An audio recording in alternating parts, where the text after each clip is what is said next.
The sun had not yet risen fully over the spires of King's Landing, and the wind off the Blackwater Bay carried a sharp scent of salt and mud. Within the Red Keep's walls, a hush had settled in the courtyard where the household guard changed shifts. Shadows stretched over stones polished by centuries of feet, and a lone gull circled overhead, screeching forlornly. The city, from its winding streets to its tall, cramped buildings, still wore the vestiges of another restless night. The quiet, however, was merely an illusion. Tension coiled in the corridors. Eyes flashed with suspicion. Anxious servants scuttled about, speaking in hushed tones of uncertain days ahead, for rumor and rumor alone had set the entire capital trembling. Rhaegar Targaryen stood on a balcony overlooking the city he claimed by birthright. He wore no crown at this hour, only a plain black robe threaded at the edges with silver thread that glimmered in the dim light. His silver-gold hair stirred lightly in the early breeze. Tall and lean, with the faint lines of worry etched at the corners of his eyes, he looked more scholar than warrior now. Yet his hands still bore the faint calluses from the sword he had once wielded with great skill. Gazing at the labyrinth of streets, cascading down Aegon's high hill, Rhaegar exhaled through his nose and tried to will away the feeling of foreboding that had plagued him for days. He thought of his father, the Mad King, whose reign had ended in chaos and flames, and of the promises Rhaegar had once made to build a realm of peace and prosperity on the ashes of that madness. Yet here he stood, presiding over a realm where old loyalties frayed by the day. Whispers reached his ears with each passing night. Daenerys Stormborn, the youngest scion of House Targaryen, had crossed the narrow sea with 3 dragons at her command. She was the sister he had only known in his father's halls when she was just an infant. By all accounts, she was now a woman grown, forged in a crucible of exile and loss, claiming an equal birthright. She named herself the Queen of the Andals, the Rhoynar, and the First Men.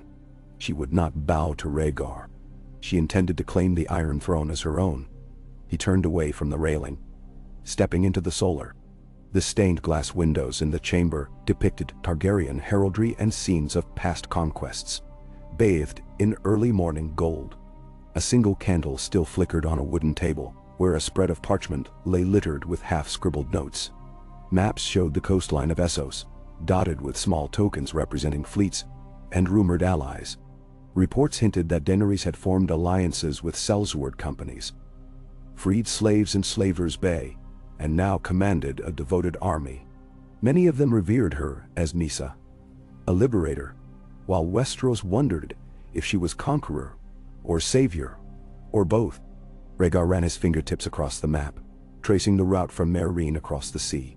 She would soon land, possibly near Dragonstone. It was the ancient seat of House Targaryen, the place where he himself had spent boyhood years. He felt the weight of destiny pressing on his chest. The realm was already fraught with factions. Lords who remembered Robert's rebellion, lords who claimed loyalty to the Targaryen line, lords who pledged themselves to Rhaegar specifically because he was the Prince of Dragonstone, and had once been held in high esteem.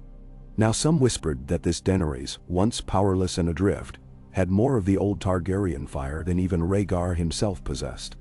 It was said she spoke prophecy, that she walked through flame and lived unburnt, and she rode dragons. True dragons, who soared on scorching wings across the skies. A sudden clamor of footsteps interrupted his thoughts, and his Kingsguard knight, Sir Eleanor Dondarrion, entered with a low bow. The knight's dark hair clung to his forehead, and he carried a letter sealed with blue wax. "Your Grace," Sir Eleanor said, voice quiet in the hush of dawn. Arivine arrived from Dragonstone. Rhaegar's pulse tightened. He nodded and lifted the seal with practiced care. The parchment crackled between his fingers as he read the short, bold lines. "You must relinquish what was never yours," it read. "Blood calls for blood, and the Iron Throne will not serve 2 masters. In the name of House Targaryen, I demand your fealty or your surrender. I am Daenerys Stormborn, rightful Queen of Westeros." "Dems?" Rhaegar's mouth set into a grim line.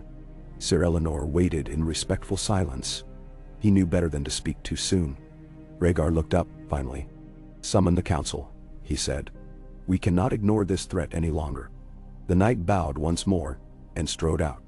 Rhaegar stared at the words on the parchment, disquiet stirring in his chest. Here it was, the first open declaration from his sister. The gauntlet was thrown. The illusions of quiet were dispelled. Battle lines were being drawn, and there would be no turning back. He let the note slip through his fingers onto the table. For a moment, the faint glimmer of dawn caught the silver thread at the cuffs of his robes, and an image flickered in his mind. 2 dragons in the sky, locked in mortal combat, their roars tearing the night asunder. He closed his eyes, trying to quell the tremor of apprehension. Too many battles had been fought already for the Targaryen name. Too many had died in the madness of kings and rebellions. Now siblings stood poised to tear each other apart over the twisted steel seat known as the Iron Throne, a chair hammered from 1,000 swords that had cut the realm more often than it served it. But destiny was rarely kind, and prophecy demanded resolution. Let the pieces on the board move, and let the dragons dance once more if they must, he thought grimly, though his heart felt heavy with the weight of that choice. When the council gathered in the great hall, the lords and ladies loyal to Rhaegar filled the space with whispers, each wondering how this meeting would shape their fates. A hush fell as Rhaegar entered, flanked by a line of Kingsguard in polished white armor. Even the flickering torches along the walls seemed to hold their breath. The Iron Throne loomed at the far end of the hall, a jagged silhouette against the dim morning light. No one had yet dared sit upon it today. Rhaegar took a measured step forward and inclined his head, greeting each lord with a steady gaze. Among them stood old Lord Valerion, clad in sea green and silver, who claimed descent from ancient Valyria. There was Lord Celtigar, with rings on every finger, a proud man of crab-bedecked banners, who had returned to the Targaryen cause after Robert's rebellion ended in a partial accord. There was Lady Darklyn, who had thrown her support behind Rhaegar, in hopes of seeing a stable Targaryen line on the throne. A spattering of other vassals and sworn swords gave Rhaegar somber nods. Each had come to hear the truth of Daenerys' arrival, and the plan that their king-prince would shape to meet this challenge. Rhaegar cleared his throat, his voice quiet but resolute. Daenerys Targaryen has landed on Dragonstone. She has made her intentions plain. I received her raven this morning. His gaze swept across the gathering. She claims the throne for herself. She demands our surrender or our fealty. A ripple of shock moved through the lords, though none should have been surprised. Lord Celtigar tugged at his beard. Lady Darklyn shot a worried glance around, and Lord Valerion pursed his lips, the corners of his eyes crinkling with concern. "Your Grace," ventured Lord Valerion, stepping forward. "We all knew this day might come, once rumors of her dragons began to fly across the narrow sea. The question is, how do we respond? She is your sister, is she not?" Rhaegar's jaw tightened. "She is. But she was a babe when I last saw her. I know nothing of the woman she has become." He paused, measuring his next words. "We must protect this realm from war, if possible. My sister's arrival need not herald bloodshed. I will send envoys and attempt to reason with her. If she can be made to see sense, we might avert a Targaryen civil war." "Meruane, but what if reason fails?" asked Lord Celtigar with a trembling note in his voice. "She brings dragons. She brings armies. Are we prepared, Your Grace, to face such power?" Rhaegar looked to his Kingsguard and recalled the nightmares that had visited him nightly. "We must prepare for all eventualities," he said. "I will not bend my knee. But if she demands we clash, then I will defend what I have sworn to protect." "Denadine, Pai." He gestured for the council to follow him into a smaller chamber just off the hall, more private and better suited for detailed discussions. There, a table covered in maps awaited them, candles flickering despite the growing daylight. He pointed to Dragonstone, ringed in black ink on the chart. "This is where she's landed, if the reports are accurate." His finger trailed along the coastline. "She might choose to sail for King's Landing directly, or she might attempt to secure alliances with lords in the Crownlands first. She could also move south to Dorne, where House Martell might still hold resentment from how they believe Elia was wronged. House Martell once supported me, but times have changed. We must be prepared. Lady Darkland cleared her throat. Dorne is a wild card, Your Grace. Are they likely to join Daenerys? Or remain neutral? That depends on the alliances she can forge, Rhaegar replied, recalling his first wife, Elia Martell, and the tragedy that befell her. I have tried to maintain good relations with the Martells, but the wounds from Robert's rebellion have never fully healed. He paused. Daenerys has proven herself adept at forging bonds with those who suffer. The Martells, some among them might see in her a symbol of a truer Targaryen cause, or they might desire to remain aloof until they see which way the wind blows. We cannot rely on them outright, nor can we discount them. He surveyed the faces around him, saw the worry and determination etched upon them. I will send envoys to Dragonstone, he repeated. Firmer this time, as though finalizing an early stroke in a complicated game of savas. If she is willing, we will speak. Let us see if we can avoid the fate that history warns us of whenever dragons clash. As the council dispersed, Sir Eleanor lingered. Rhaegar regarded the knight with a thoughtful expression. Sir Eleanor, gather a small retinue of men you trust. Prepare a ship. You will sail under a flag of truce to Dragonstone. Yes, Your Grace, said Sir Eleanor. Shall I carry a formal message? Rhaegar picked up a quill and bent over a scrap of parchment. Penning words with swift precision, he handed the sealed letter to the Kingsguard. Go with haste. Ride the tides, find safe harbor at Dragonstone, and present her with this. Offer to open negotiations. Gauge her reaction. Return as swiftly as you can. Sir Eleanor nodded, accepted the letter, and bowed before stepping out of the chamber. Rhaegar allowed himself a slow exhale. He hoped that words might forestall steel and flame, but in his heart, he knew the old Targaryen words, fire and blood. There had never been room for two kings, or two queens, on one throne. Hours later, after the sun had climbed higher and spread dappled light across the city, Rhaegar found himself standing in the royal apartments, which had once been the rooms of King Aerys II. He never liked thinking of those days. The tapestries that once depicted gruesome scenes of Targaryen victories had been removed. In their place hung more peaceful motifs, stars, dragons in flight, and a solitary silver harp upon a field of midnight blue. Memories of times when he had believed music and diplomacy could shape the world pricked at him like an old wound. He stepped out onto a smaller balcony and gazed at the yard below, where young squires practiced with wooden swords. The clash and thud of their training rose in the still air. He remembered being a boy, practicing in the courtyard of the Red Keep, always aware of the eyes upon him. The eyes of the Mad King. The eyes of courtiers who expected so much. The eyes of a realm that never stopped watching. Duty had weighed on him even then. If only, he thought, as he watched a dark-haired squire take a blow to the ribs. If only we could set aside these storms of lineage and rule. If only we could share the burdens of governance instead of letting them tear us apart. But he knew the realm was not so simple. Power was never shared easily, and a seat like the Iron Throne had room for but one occupant. He pressed his hands on the rough stone of the balcony's railing. A swirl of images filled his mind.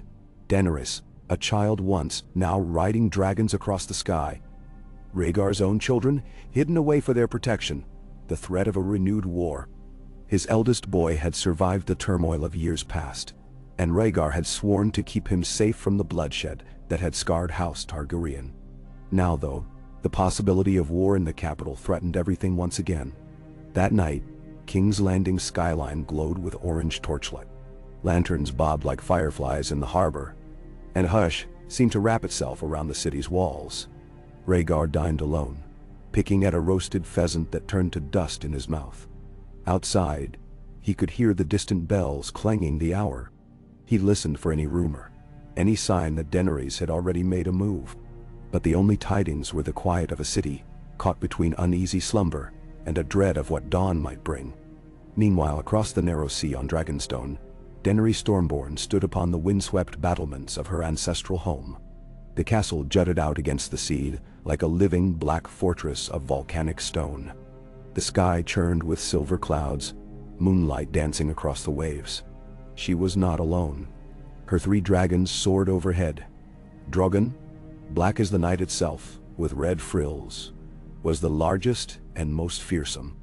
Rhaegar and Viserion circled in a pattern of grace, their wings casting shadows upon the courtyard far below. She wore a gown of deep ocean blue that rippled around her slender figure, the color reminiscent of the midnight sea. Her silver-white hair curled in the gusty wind, yet her eyes were steady as they surveyed the dark horizon.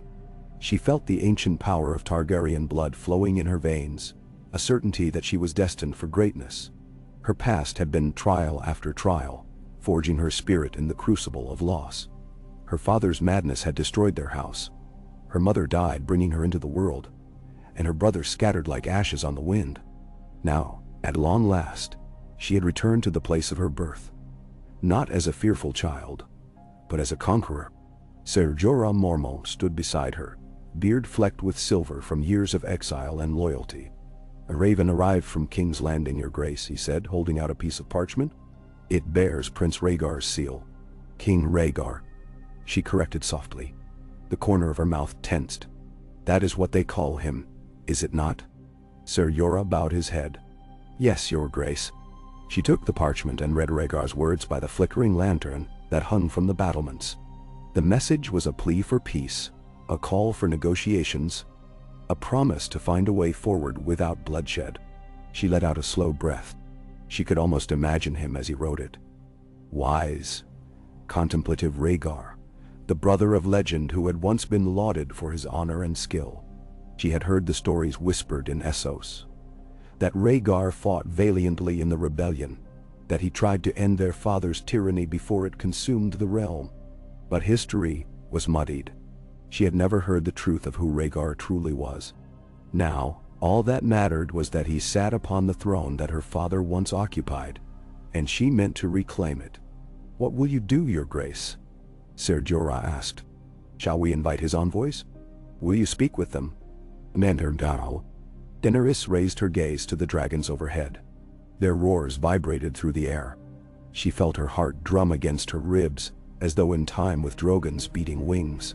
"I will speak," she said at last, "if only to give him the chance to acknowledge me as the rightful queen. If Rhaegar wishes peace, let him kneel before me. If he will not," she let the words trail off, but the meaning was as plain as the storms raging around Dragonstone. The realm was not made to hold two Targaryens who both claimed the throne. Within days, Ser Eleanor Dondarrion arrived with a small retinue beneath flags of parley. The looming silhouette of Dragonstone greeted them. Sharp spires, walls like fused obsidian, and gargoyles perched on the ramparts.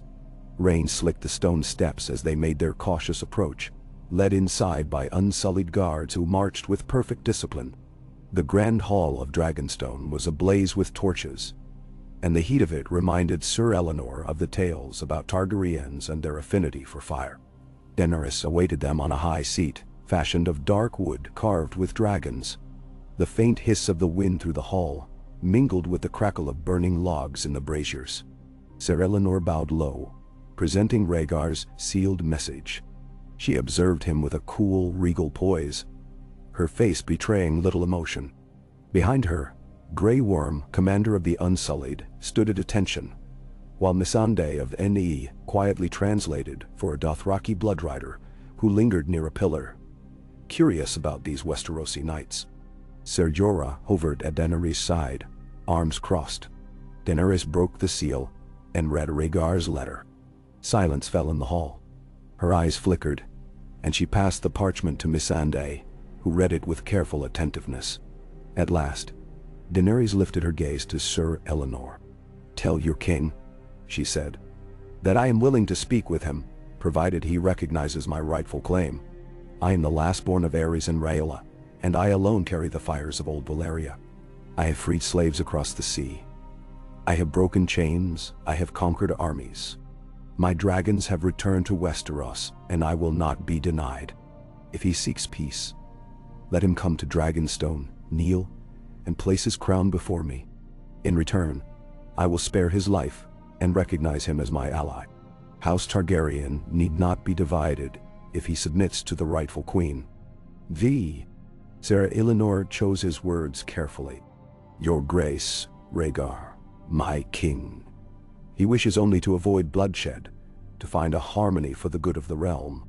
Daenerys' tone did not waver. I too wish to avoid the horrors of war, but the throne is mine, by all the laws of gods and men. Rhaegar forfeited the realm's peace when he refused to search for me or acknowledge me all these years. Where was he when I starved in exile? Where was he when Viserys, my other brother, sold the last of our possessions to keep a roof over our heads? Did he send ships? Did he send gold? No, he consolidated his power while I bled for my birthright, forging alliances in Essos, surviving betrayals and assassins. Now I have returned, and I will have what is mine. Daenerys. Hers was a voice woven of iron will and fierce determination, shaped by years of hardship.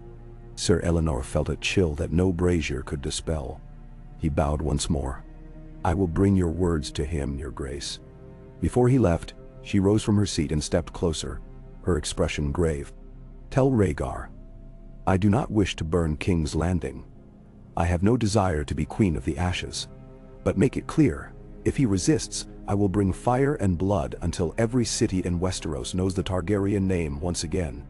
So Sir Eleanor departed Dragonstone, the waves crashing angrily at the rocks below. Storm clouds gathered overhead, as if the very skies lamented the bitterness of the Targaryen conflict. Sir Eleanor's retinue rode back to their galley, hearts heavy with the knowledge that peace seemed little more than a fragile dream, precariously perched on the edge of a sword. Back in King's Landing, the hours stretched, and the sun dipped behind the Red Keep's walls before the gallop of hooves signaled Sir Eleanor's return. Night was close, and torches flickered in the courtyard as Rhaegar came down to greet him. The knight, soaked from the journey, bowed and delivered Daenerys' reply. Rhaegar listened in silence, face composed, though the occasional twitch at his temple hinted at the turmoil beneath. When Sir Eleanor finished, the courtyard was so quiet that one could hear the distant crash of the Blackwater's waves. Rhaegar took a slow breath, eyes on the flames of a nearby torch. She demands I come to her? Kneel and renounce my claim? Sir Eleanor inclined his head in the barest gesture of confirmation. She says she will spare you, your grace. She wishes no war, but only if you bend the knee. A hush settled on the watchers, guards, retainers, servants caught in the swirl of tension. Rhaegar stood for a moment, his mind spinning with the memory of the father he had hated, and the duty he had once shouldered so reluctantly.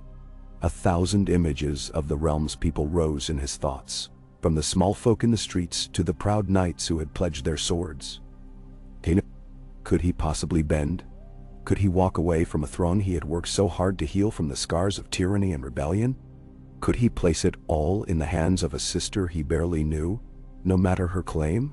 He lifted his gaze to Sir Eleanor. And what did you make of her, sir? Is she truly the savior she believes herself to be? Or is there a hunger for vengeance in her eyes? Sir Eleanor hesitated, choosing his words with care. She is resolute, your grace. There is warmth in her, I think, for those she deems under her protection, but her will is iron. She has faced much. She has 3 dragons, and an army loyal to her by both fear and love.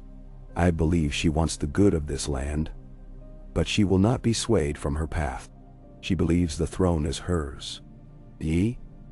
Rhaegar's hands curled into fists at his sides.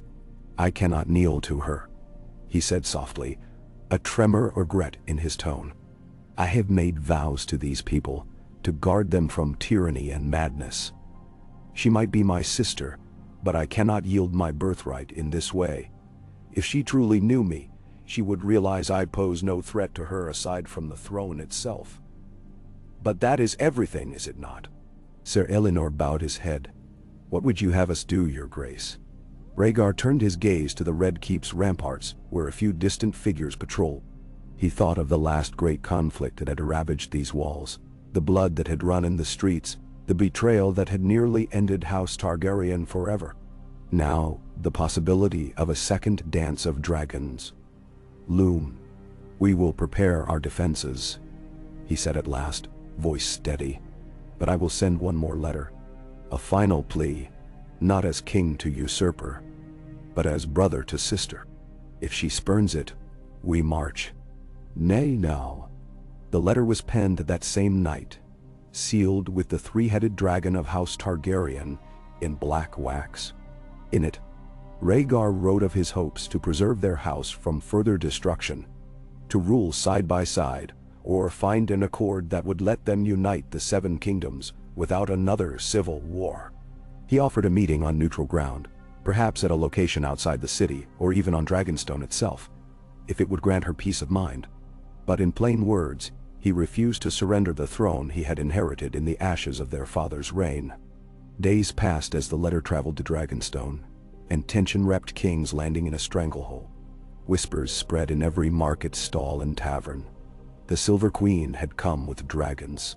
Some declared it a glorious return of the true Targaryen line. Others cursed the potential devastation. In the Red Keep, lords debated strategy, while soldiers drilled under the watchful eye of the Kingsguard. Blacksmiths worked tirelessly to produce more weapons. The city gates were fortified. The walls were inspected for weak points. Ravens darted to and fro from the rookery, carrying pleas to distant lords for reinforcements. Rhaegar felt the weight of every passing moment, knowing that each day without an answer was one day closer to war. Then at last, in the gray hush of dawn, a raven returned from Dragonstone bearing Daenerys' response. Rhaegar unrolled the parchment in the privacy of his solar, the only light coming from a single flickering candle and the faint streaks of early sun.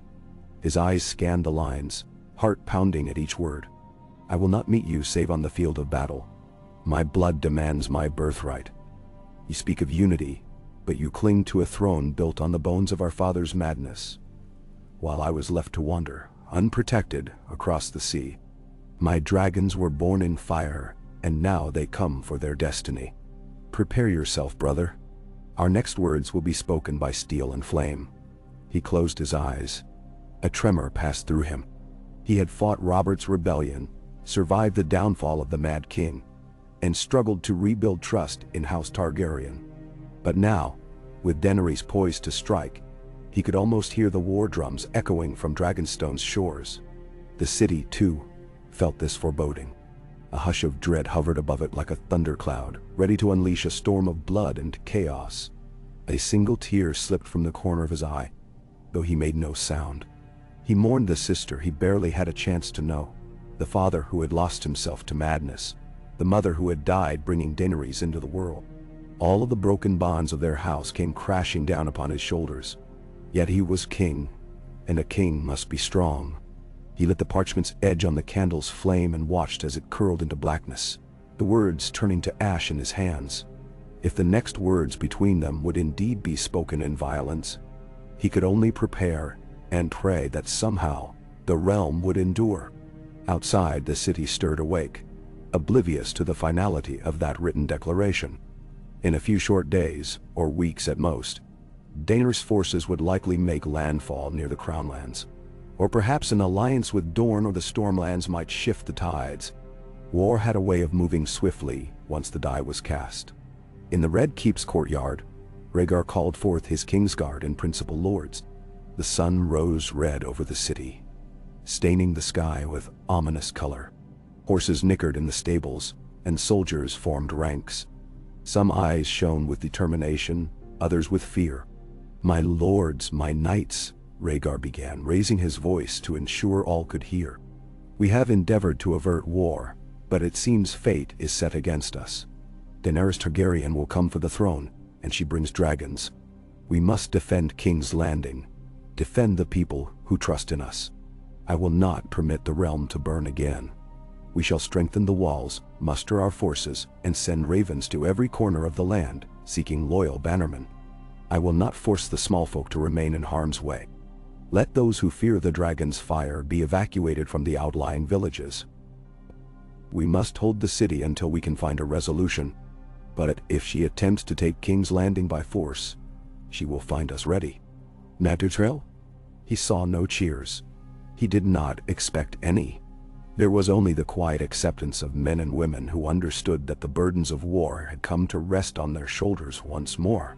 The courtyard emptied as they dispersed to carry out their tasks. Rhaegar stood for a moment, gazing at the high walls that seemed to loom ever taller in the shifting morning light. He recalled the tales of old Targaryen conquests, of Aegon the Conqueror and his sisters, who had first made these lands bow with the might of dragons. Now, ironically, those same flames threatened to consume the Targaryen line in civil war. He walked to the stables, where a black destrier waited, pawing the ground. He stroked the horse's neck, breathing in the scent of straw and leather. "Easy," he murmured. He was not the same young prince who once composed songs at tourneys and yearned for something beyond the throne's cruel politic. He was older, weighed down by regret and duty, but a part of him still believed in something greater. Some prophecy that hinted the Targaryens had a role in saving the realm from darker threats beyond the horizon. Yet how could they save the realm if they destroyed each other first? He spent the rest of the day in council with his war captains, strategizing how best to deploy the Crownland forces and fortify the gates. Messages went out to the Stormlands, the Reach, the Riverlands, all carrying news that war might soon be upon them, and asking for men and supplies. The shadow of Aegon's Hill seemed to grow, as though the Red Keep itself was preparing to defend or die under dragonfire. At Dragonstone, Daenerys' preparations were just as frantic. The great fortress rumbled with activity. The Unsullied drilled in the courtyard, their short spears striking in unison. The Dothraki rode across the beach with whoops of excitement, eager for the spoils of a new conquest.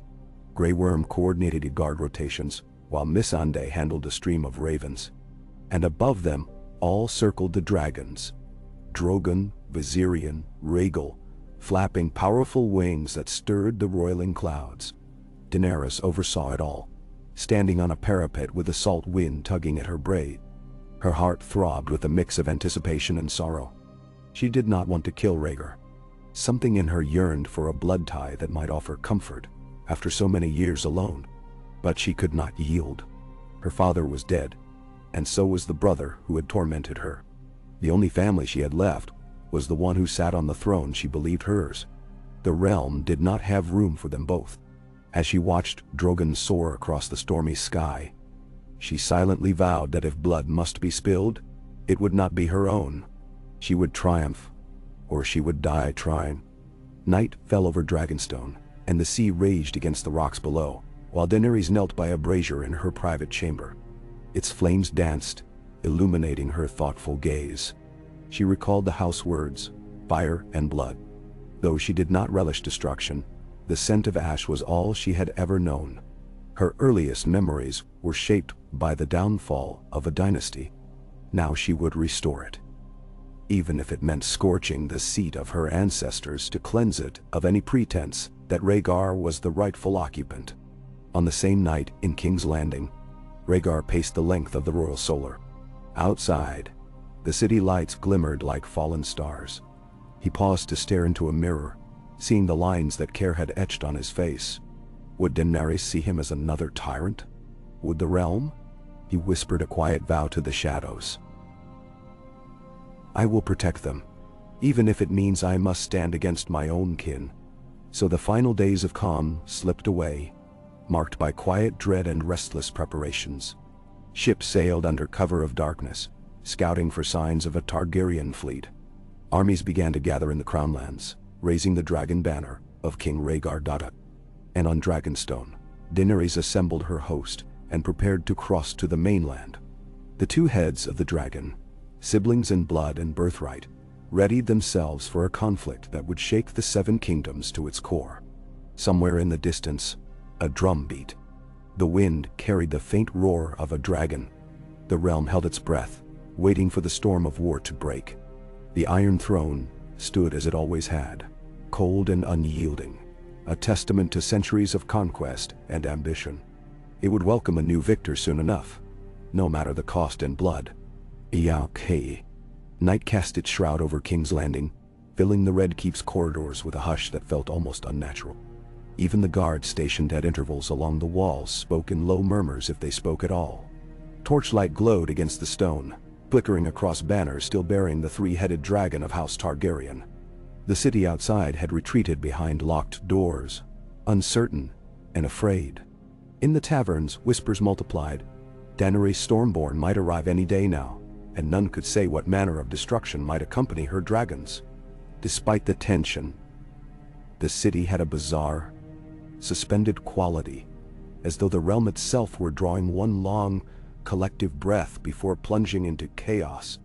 Rhaegar stood alone in the royal solar, the tall windows open to the night air.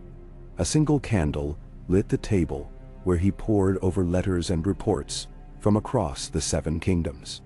Each parchment brought news both heartening and grim.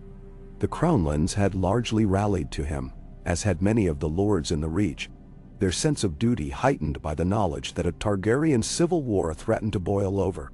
But the Stormlands were divided. Some houses still nursed grudges from the days of Robert's rebellion, while others recalled Rhaegar's own reputation as a rightful prince who had tried to salvage peace from the ashes of his father's madness. Meanwhile, the North was an unknown. They had bent the knee at the end of the rebellion, but that had been years ago, under different circumstances. Who could say if the Targaryen name still meant anything to them now?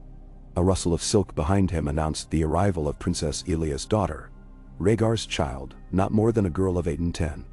She was slight of frame, with dark hair and the martel eyes of her mother, yet touched at the edges by the faint silver glimmers inherited from Rhaegar. She had tried to keep out of the politics swirling in the castle, but lately she had found herself drawn into the gravity of her father's burdens. She stood in the doorway, gloved hands folded before her, uncertain whether her presence was welcome. But Rhaegar looked up, a gentle expression parting the stern lines of his face. "Rhaenys," he said softly, beckoning her closer. She approached, her slippers making little sound on the stone floor. "Father," she replied in a low voice. "I heard you had not retired. I could not sleep myself. I thought perhaps I might see if you needed any comfort." Rhaegar set down a letter he had just opened. A missive from House Hightower, pledging men and supplies, though little in the way of outright guarantees. He studied his daughter's face, noting the worry etched there. "I am well enough," he said, though the tightness around his eyes told another story. "There is much to do. This war will not wait." Then he... Rhaenys cast a glance at the haphazard sprawl of parchment across the table. "She's really coming for the throne, isn't she?" she asked quietly, as if the echo of her words might reach Daenerys herself. Rhaegar nodded. "She's set on it. 3 dragons and an army loyal to her. My envoys have tried to dissuade her, but she will not yield." Rhaenys bit her lip. "You once said that House Targaryen has endured so much tragedy. Must we truly fight each other again?" Her voice carried no accusation, only longing and sorrow. Rhaegar drew a breath, wishing he could offer comfort. "I have tried everything short of abdicating outright. The Iron Throne is not a comfortable seat, nor is it one I held lightly. But I swore to guard the realm. My sister has endured hardships beyond imagining. I do not doubt her suffering, but she will not accept any arrangement short of absolute rule." He hesitated. "In her mind, I usurped what was rightfully hers." Rhaenys looked out the window at the sprawl of King's Landing, the roofs dark in the moonlight. "Will you face her on the battlefield?" He exhaled. "If it comes to that, yes. We are mustering forces as we speak. If she brings war, we must answer in kind." She said nothing, only reached out and touched his hand. He turned his palms so their fingers briefly interlaced, in a moment of familial solace, before she withdrew. Then she bowed her head in a half-curtsy and slipped out of the chamber. Rhaegar watched her go, his heart heavy. She was the living bridge of Dornish and Targaryen heritage, and part of him wished the Targaryen line could unify under her generation, no longer divided by old grudges. But Daenerys' fury and the swirl of destiny allowed no such graceful future. Each night, he felt the creeping certainty that there might be no way to stop what was coming. In the following days, word reached the Red Keep that Daenerys' fleet had set sail from Dragonstone. Ships bearing her dragon sigil were spotted rounding the island's craggy coasts, heading west with the tide.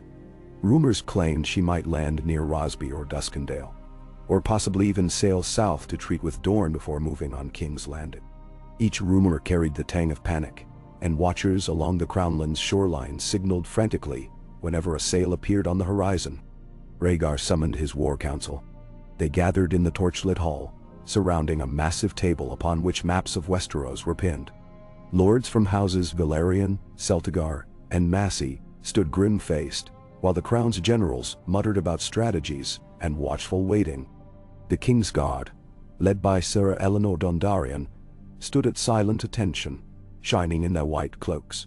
Rhaegar arrived last, his face set in determination. He placed a carved wooden marker, shaped like a dragon, on the map near Dragonstone's position. "Her fleet was seen departing 3 days ago," he began. "We do not know her precise course, but we must be prepared to meet her at any coastal landing." An old knight, scarred from the rebellion years, cleared his throat. "Your Grace, if she attempts a direct assault on King's Landing, we should keep our strength here behind the walls. The city's defenses are strong. We've added scorpions to the walls and reinforced the gates." Another lord, younger and eager, shook his head. "But if she has dragons, what good are walls and scorpions? We must meet her before she can lay siege. Once those beasts are unleashed above the city, we stand little chance of repelling them." Sir Eleanor Dondarrion offered a measured tone.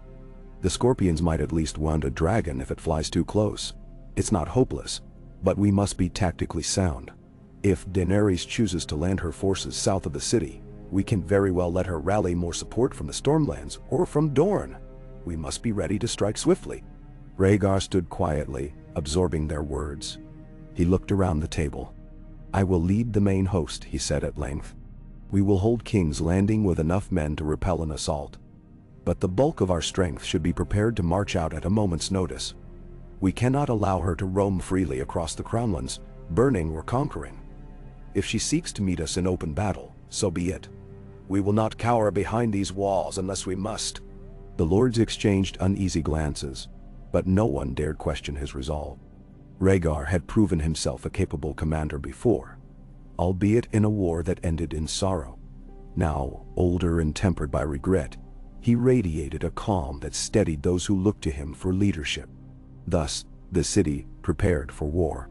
Soldiers mustered in the fields outside the gates, pavilions sprouted like mushrooms overnight, and wagons of provisions rumbled in from loyal lords. Blacksmiths hammered day and night to fashion new spears, arrowheads, and swords. The acrid smell of hot metal and the hiss of steam from quenching steel filled the air. The small folk, terrified of dragonfire, clogged the roads leading westward, seeking refuge in the hills or behind more distant castle walls. Meanwhile, at sea, Daenerys' ships moved like a dark tide. She stood on the prow of her flagship, cloaked in pale red to mark the Targaryen colors, the wind snapping her silver-blonde hair. Drogon soared overhead, an ebony shadow against the gathering clouds, scanning the waters. Viserion and Rhaegal followed at a distance, their cries carrying on the wind. Her forces had grown. The Unsullied formed her disciplined core. The Dothraki her fierce cavalry once they reached land. She also had men from Essos who had sworn to her cause. Freed slaves who chose to follow their Misa across the sea to free Westeros from what they saw as a pretender. A tall figure with hair as white as bone approached her side. Barristan Selmy, the former King's Guard who had once served her father, and had sought her out in Essos to atone for not doing more to protect her family. Though he was well into his later years, he still carried the bearing of a knight. With quiet respect, he bowed his head. "Your Grace, the men are ready. We should reach the coast by sunrise.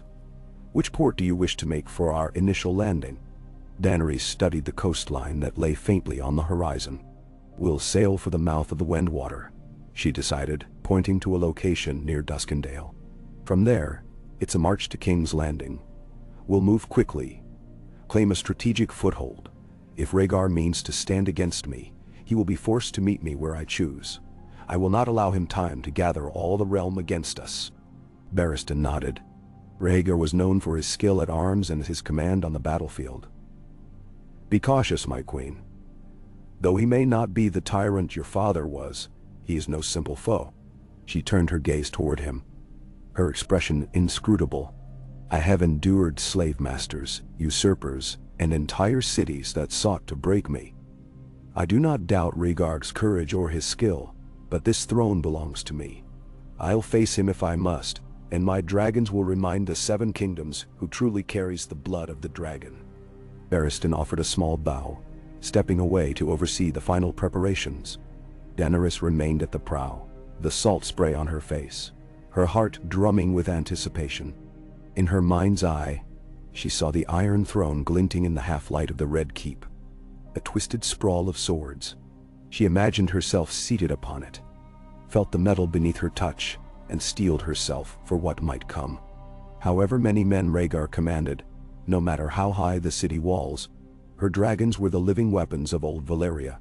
She whispered a silent prayer that the city would bend without need for flame and blood.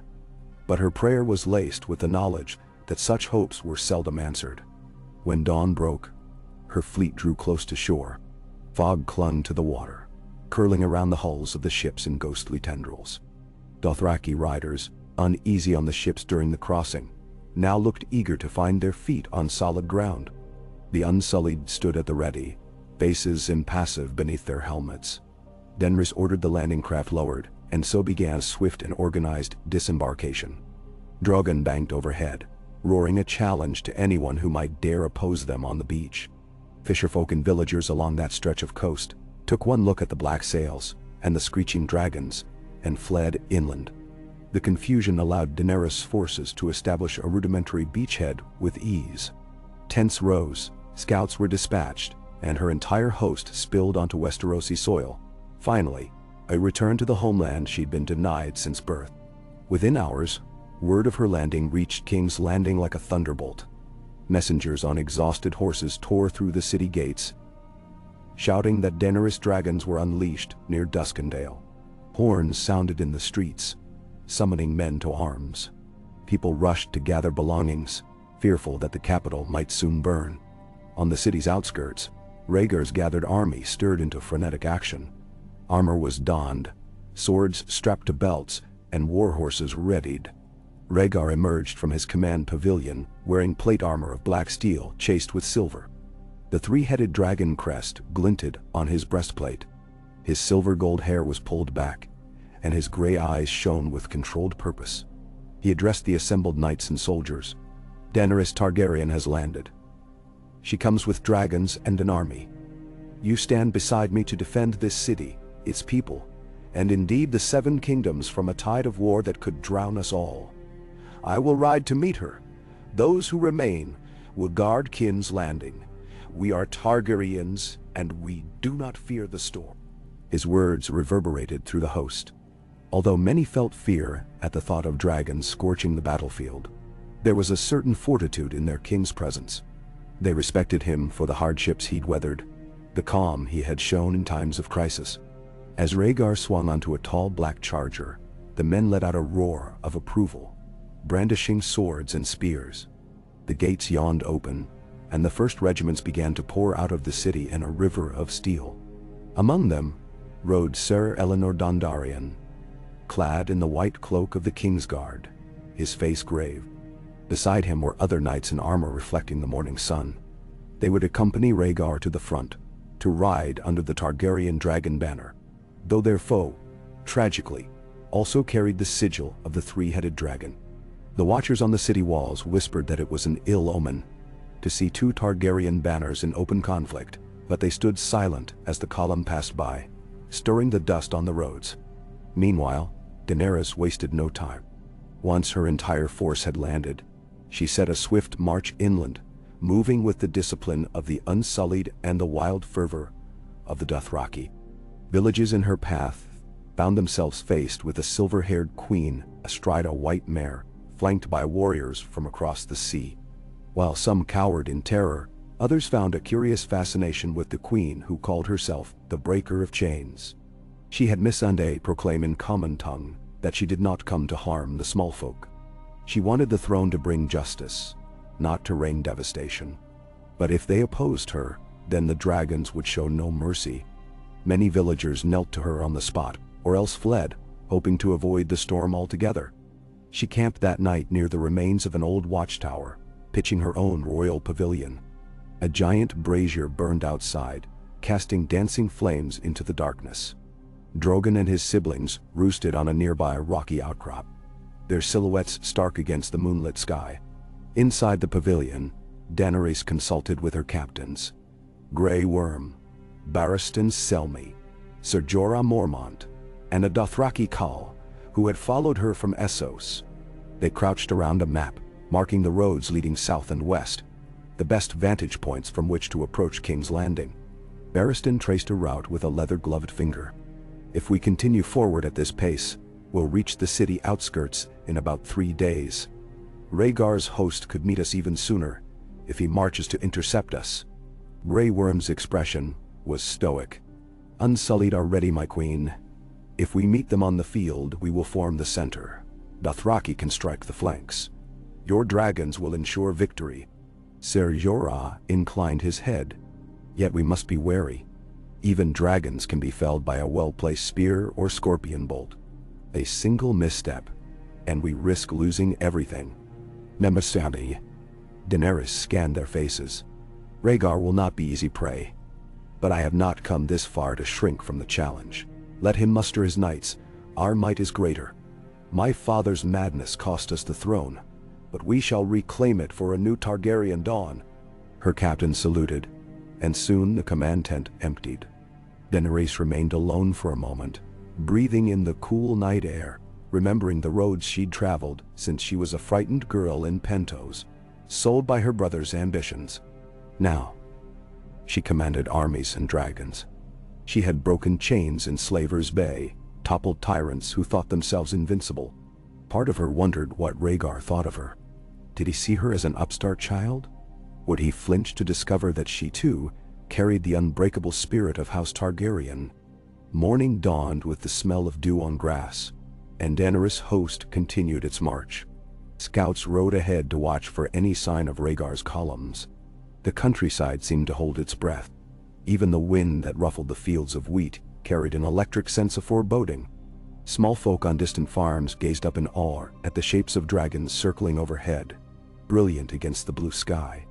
Now and then, a roar would echo across the rolling hills, rattling windows and setting animals to panicked flight. By midday, the outriders reported movement. A royal host approached from the west, dust rising in a long column. Daenerys halted her army on a broad, open plain, dotted with stunted trees. She rode forward with her blood riders to a low ridge, scanning the horizon. Indeed, in the distance, the glint of steel and armor announced the presence of Rhaegar's forces. The tension spread among her men.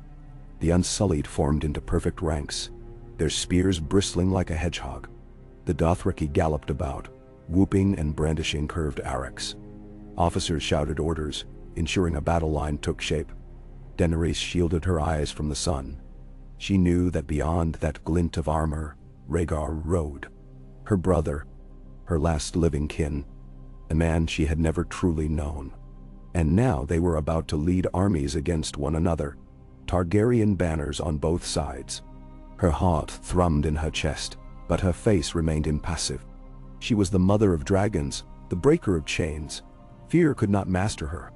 Rhaegar's host drew nearer. The sound of drums and horns carried across the plains. A standard-bearer near the front bore a large banner with the three-headed dragon of House Targaryen in red on black, the same sigil Daenerys' men carried. For those watching from afar, it must have seemed like a reflection at war with itself. At last, both armies came into view of one another, halting within bowshot range. A stillness took hold, broken only by the restless stamp of hooves. Daenerys nudged her mare forward a few steps, scanning the opposing lines. She could just make out Rhaegar, mounted on a black charger at the center. His armor shone, and a silver circlet glittered upon his brow. Their eyes locked across the battlefield. She thought she saw regret in his expression, some sorrow that made his gaze heavy. But she reminded herself of the years she'd spent in exile. No matter his regrets, he had done nothing to save her from that fate. He had crowned himself king. Now, she had come to take that crown away. Trumpets blared on the far side, and a lone figure rode out a short distance, bearing a white banner of parley. Daenerys watched through narrowed eyes as this rider halted, evidently waiting for a response. Ser Jorah touched her arm. "He wishes to speak," Jorah said quietly. Perhaps one final attempt to avoid battle. She exhaled. He has had many attempts. Still, let us see what words he brings. So she signaled for one of her own knights to raise a similar banner, and she rode forward with a small escort. The opposing rider advanced. They met in the plain's center, where wildflowers bent in the breeze. A hush fell across both armies, each side watching, waiting. Rhaegar himself did not ride out. Instead, he had sent Sir Eleanor Dondarrion, clad in the King's Guard's white and silver. He removed his helm, offering a respectful nod to Daenerys. Your Grace, King Rhaegar offers you one final chance at peace. He wishes to spare bloodshed on both sides. Lay down your claim, or accept a compromise that he has prepared. Then Sana. Daenerys' lips parted in a half-smile that did not reach her eyes. A compromise? He would share a throne that belongs to me alone? Your Grace, Sir Eleanor said, voice laden with genuine regret. He knows what you've endured. He does not seek to make an enemy of you, but he cannot relinquish the throne he has governed these many years. He would offer you titles, lands, power. She raised a gloved hand. No, Dot. The Iron Throne is not to be bartered away like trinkets. You tell your king that he has one chance to kneel before me here and now. Lay his crown at my feet. And in return, I will spare his life and keep his children safe. Otherwise, this field will run red. Her voice echoed over the hush, carried by the silent watchers who strained to hear. Sir Eleanor's mouth tightened. Then I must return with your words, Your Grace. May the gods have mercy on us all. He turned his horse and rode back toward Rhaegar's lines. Daenerys watched him go, adrenaline singing in her veins. She felt Drogon overhead, circling, as though awaiting her command to unleash fiery wrath. Despite her resolve, a trickle of cold dread slid down her spine. War had never been simple. She recalled the sieges in Yunkai and Meereen, the blood spilled for her cause, the innocents who died screaming. Westeros had not yet seen such devastation since Robert's rebellion, but now, dragons were returning to the field. The realm would quake. On the opposite ridge, Rhaegar listened to Sir Eleanor's account with a grim nod. So she demands my surrender, nothing less. Very well. Form up the men. He mounted his charger. The wind tugged at his cloak, making it snap like a banner. He spotted Daenerys across the plain, her hair bright silver in the sunlight. A wave of sorrow twisted inside him. He had tried to speak, tried to reason, but her heart was set on taking the throne. She could not see him as anything other than an obstacle to be removed. He turned to his captains and gave the order. Horns sounded. Lines of infantry began to advance. Shields locked. Spears braced. Archers drew arrows from their quivers, waiting for the command. Knights on horseback clutched lances, their pennants fluttering in the rising wind.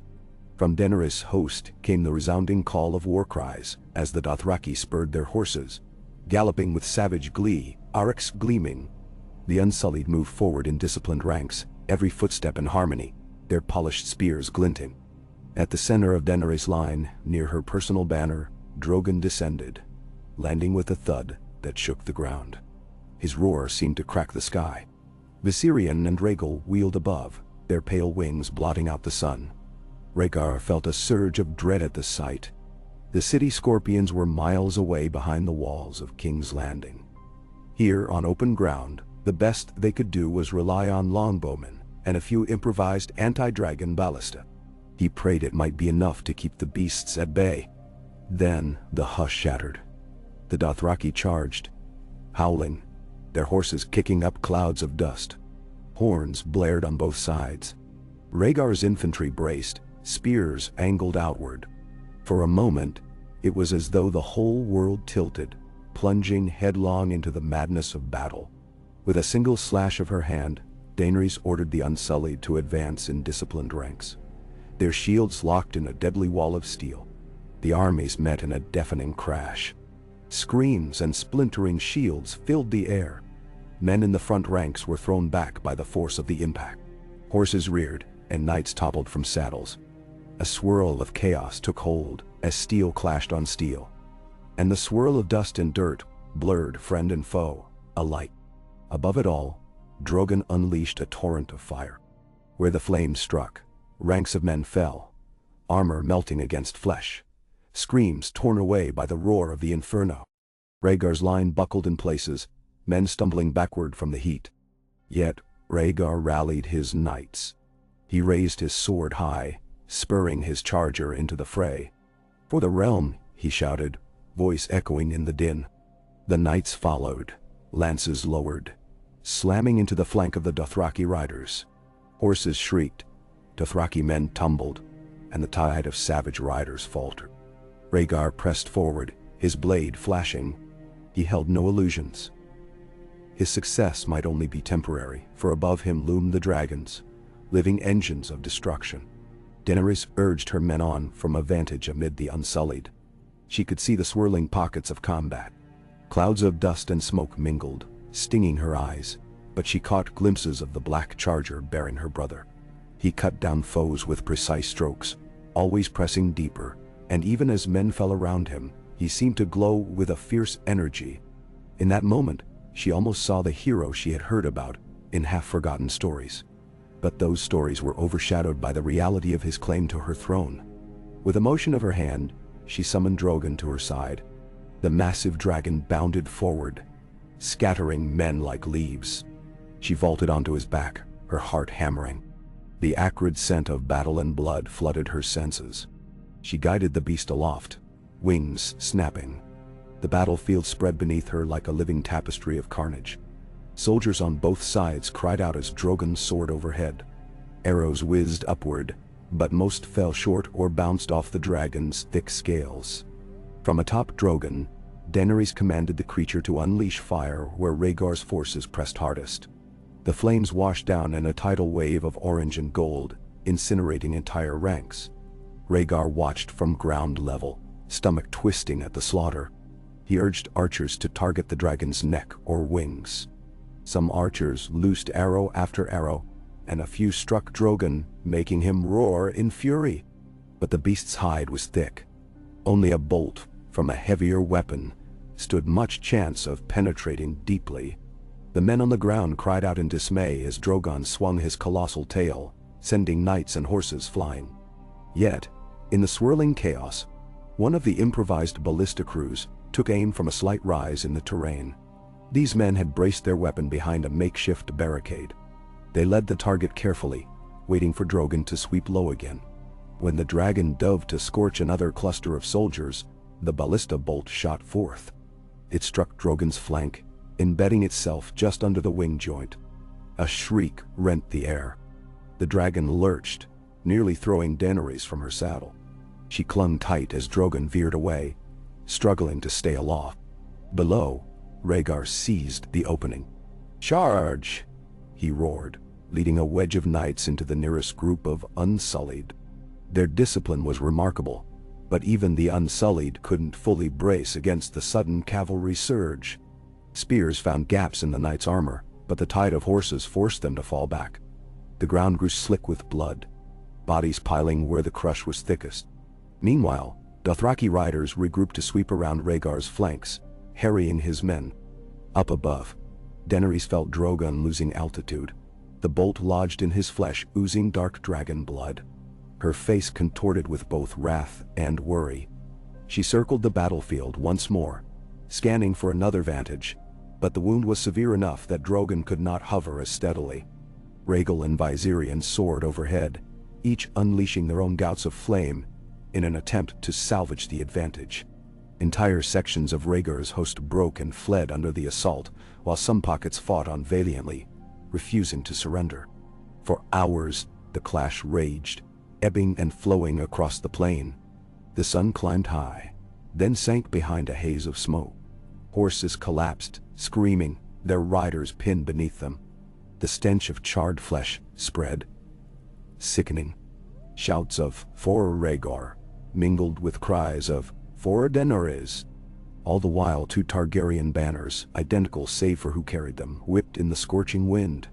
By late afternoon, neither side could claim a clear victory. Daenerys still had dragons in the sky, though Drogon struggled to maintain flight. Rhaegar's lines had been hammered, but they regrouped behind a partial ridge, forming a shield wall that refused to collapse. Bodies lay thick on the ground between them, and the air hung heavy with the weight of death. At the far edge of the carnage, small tongues of flame licked at the dry grass, ignited by stray bursts of dragon fire. At last, Daenerys guided Drogon to land behind her lines, dismounting with a grimace. Blood trickled from the dragon's wounded flank. She stroked his neck, murmuring soft words in High Valyrian as if to calm a child. Drogon's eyes narrowed, nostrils flaring, but he allowed her to approach the bolt jutting from his scales. Grey Worm and a handful of Unsullied rushed over, forming a protective ring, while Daenerys grasped the thick shaft. With a fierce pull, she tore it free. Drogon roared, thrashing. Flames licked from between his teeth. Daenerys stumbled backward, feeling the heat slam her face, but she stood firm, forcing herself to remain in control. This was her birthright, her bond with the dragons. She would not abandon Drogon to agony. Meanwhile, Rhaegar dismounted from his weary charger in the portion of the field his men still held. Blood slicked the horse's flank, though he himself bore only minor cuts. His armor felt like lead, streaked with ash and gore. Lords and knights who had survived the day stumbled to his side, breath heaving, faces drawn with exhaustion. Ser Eleanor approached, a torn cloak trailing from one shoulder, helmet missing. "Your Grace," he gasped. "We've held them back so far, but the dragons—" "I know," Rhaegar said, chest tight. His voice rasped from shouting commands in the heat of battle. He glanced up. Rhaegal and Viserion still soared, though they seemed more cautious now. "We've wounded Drogon. That may give us a chance, but if the others come down at once, we won't hold for long." Ser Eleanor gestured to the lines. "We've lost many. Our men are exhausted. Do we press the attack, or pull back?" Rhaegar swallowed hard, looking over the field of death. If they stayed, risked everything in one final push, the dragons might still tear them apart. Yet, if they retreated, they would yield the advantage, allowing Daenerys time to regroup and march straight on King's Landing. He thought of the small folk, how their fate depended on what happened here. Duty demanded he not abandon this fight. But he felt in his marrow that continuing the battle without some measure of cunning could lead to utter disaster. He stiffened his shoulders. "We'll reposition. Send riders to the rearguard. Tell them to bring up the scorpions we managed to haul from the city. We'll try to hold until we can wound or drive off our dragons. If we can keep the fight going until dusk, perhaps we can slip away under cover of darkness to stronger ground." "Daddy." Ser Eleanor relayed the orders, and the battered lines began a grim shuffle backward, forming a new front. From Daenerys' vantage, it looked as though Rhaegar's men were regrouping for one last stand. She mounted a fresh horse, wearing a light cuirass and cloak spattered with mud and blood. Her face, though grim, burned with the determination of one who had come too far to fail. She surveyed her commanders. "We press them now," she commanded, voice sharp. "Strike before they can bring up any weapons that threaten the dragons again." Her generals nodded, rallying what strength they had. The Dothraki, still savage despite heavy losses, howled in anticipation. The Unsullied marched in steady, pounding unison, closing the distance. Daenerys soared forward with the Dothraki, galloping down the slope, hooves thundering. At her command, Rhaegal and Viserion swept overhead, unleashing ribbons of flame on the entrenched lines. Rhaegar's archers shot volley after volley into the sky, some arrows finding marks in the dragon's wings, but not enough to bring them down. Men screamed, falling back from the scorching flames. Still, pockets of knights and infantry refused to yield, thrusting pikes upward at the beasts. Daenerys' horse nearly lost its footing on the churned mud soaked with blood, but she reined it in, forging ahead. She could see Rhaegar in the distance, rallying a group of knights for a countercharge. In one chaotic moment, the pair of them locked eyes across the swirling battlefield. Rage, regret, defiance, and sorrow flashed between them. Rhaegar dug in his spurs, slicing through two Dothraki riders who swerved into his path. Daenerys thrust her spear at a knight who closed on her flank. toppling him from the saddle. Their horses kicked up clots of dirt, trampling the fallen. The clangor of steel and the roar of dragons merged into a deafening maelstrom. Rhaegar angled his charger, seeking a path toward Daenerys. He could not explain why. Somehow he felt compelled to face her, if only to see if words could still save them, or perhaps to end this war himself, though he dreaded the thought of drawing steel against his own blood. Daenerys, in turn, spurred her horse through the chaos, cutting a path toward him. Her hair whipped about her face, and her expression shone with fierce resolve. Suddenly, an explosion of flame roared between them as Rhaegar strafed the field. Rhaegar's charger reared, throwing him. He landed hard, the breath knocked from his lungs.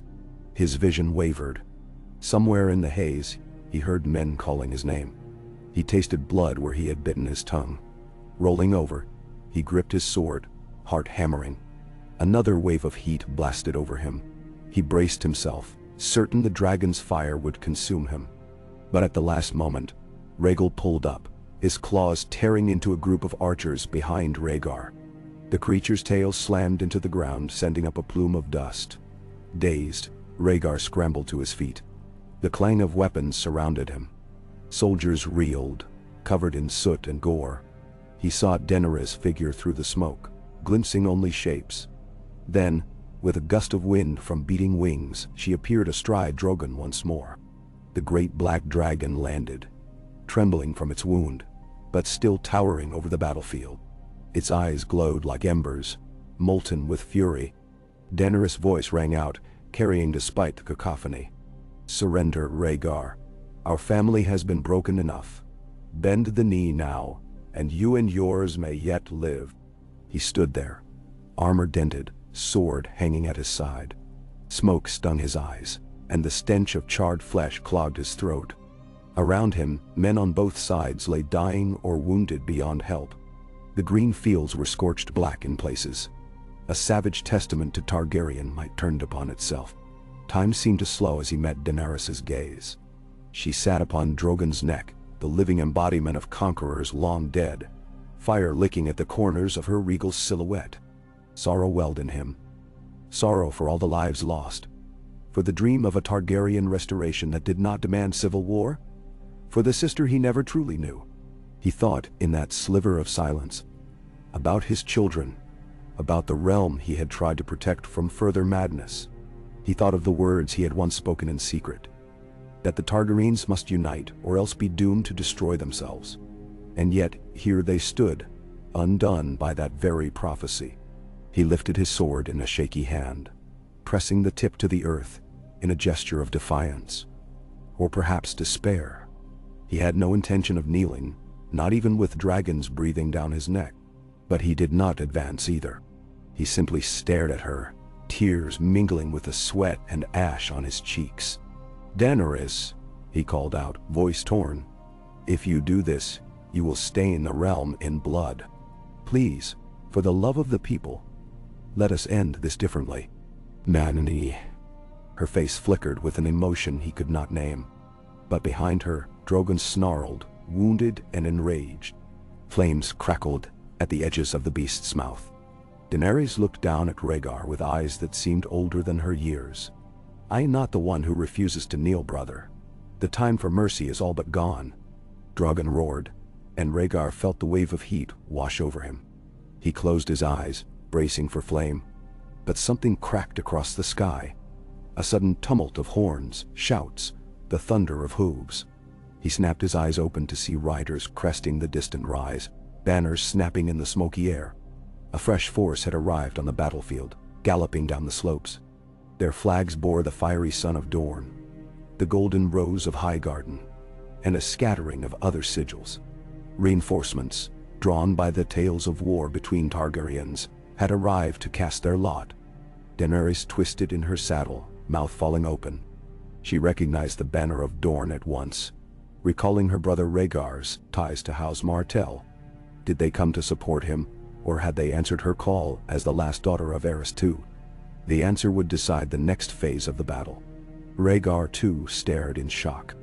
Perhaps the Martells had come to avenge old grievances, or to stand by the last child of Elia Martell. He could not say which way their banners would turn. The newcomers pounded across the plain, their front ranks splitting to encircle the battlefield's flanks, forging a wedge between Daenerys' battered lines and Rhaegar's. A swirl of bright cloaks, shouts, and raised lances danced among the ashen remains of the field.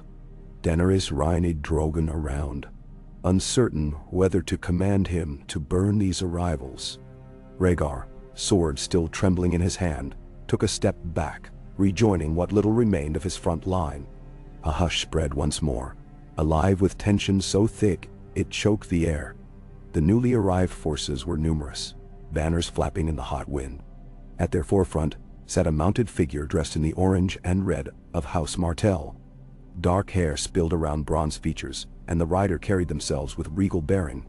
They swept off their helmet, revealing features reminiscent of the late Prince Oberyn.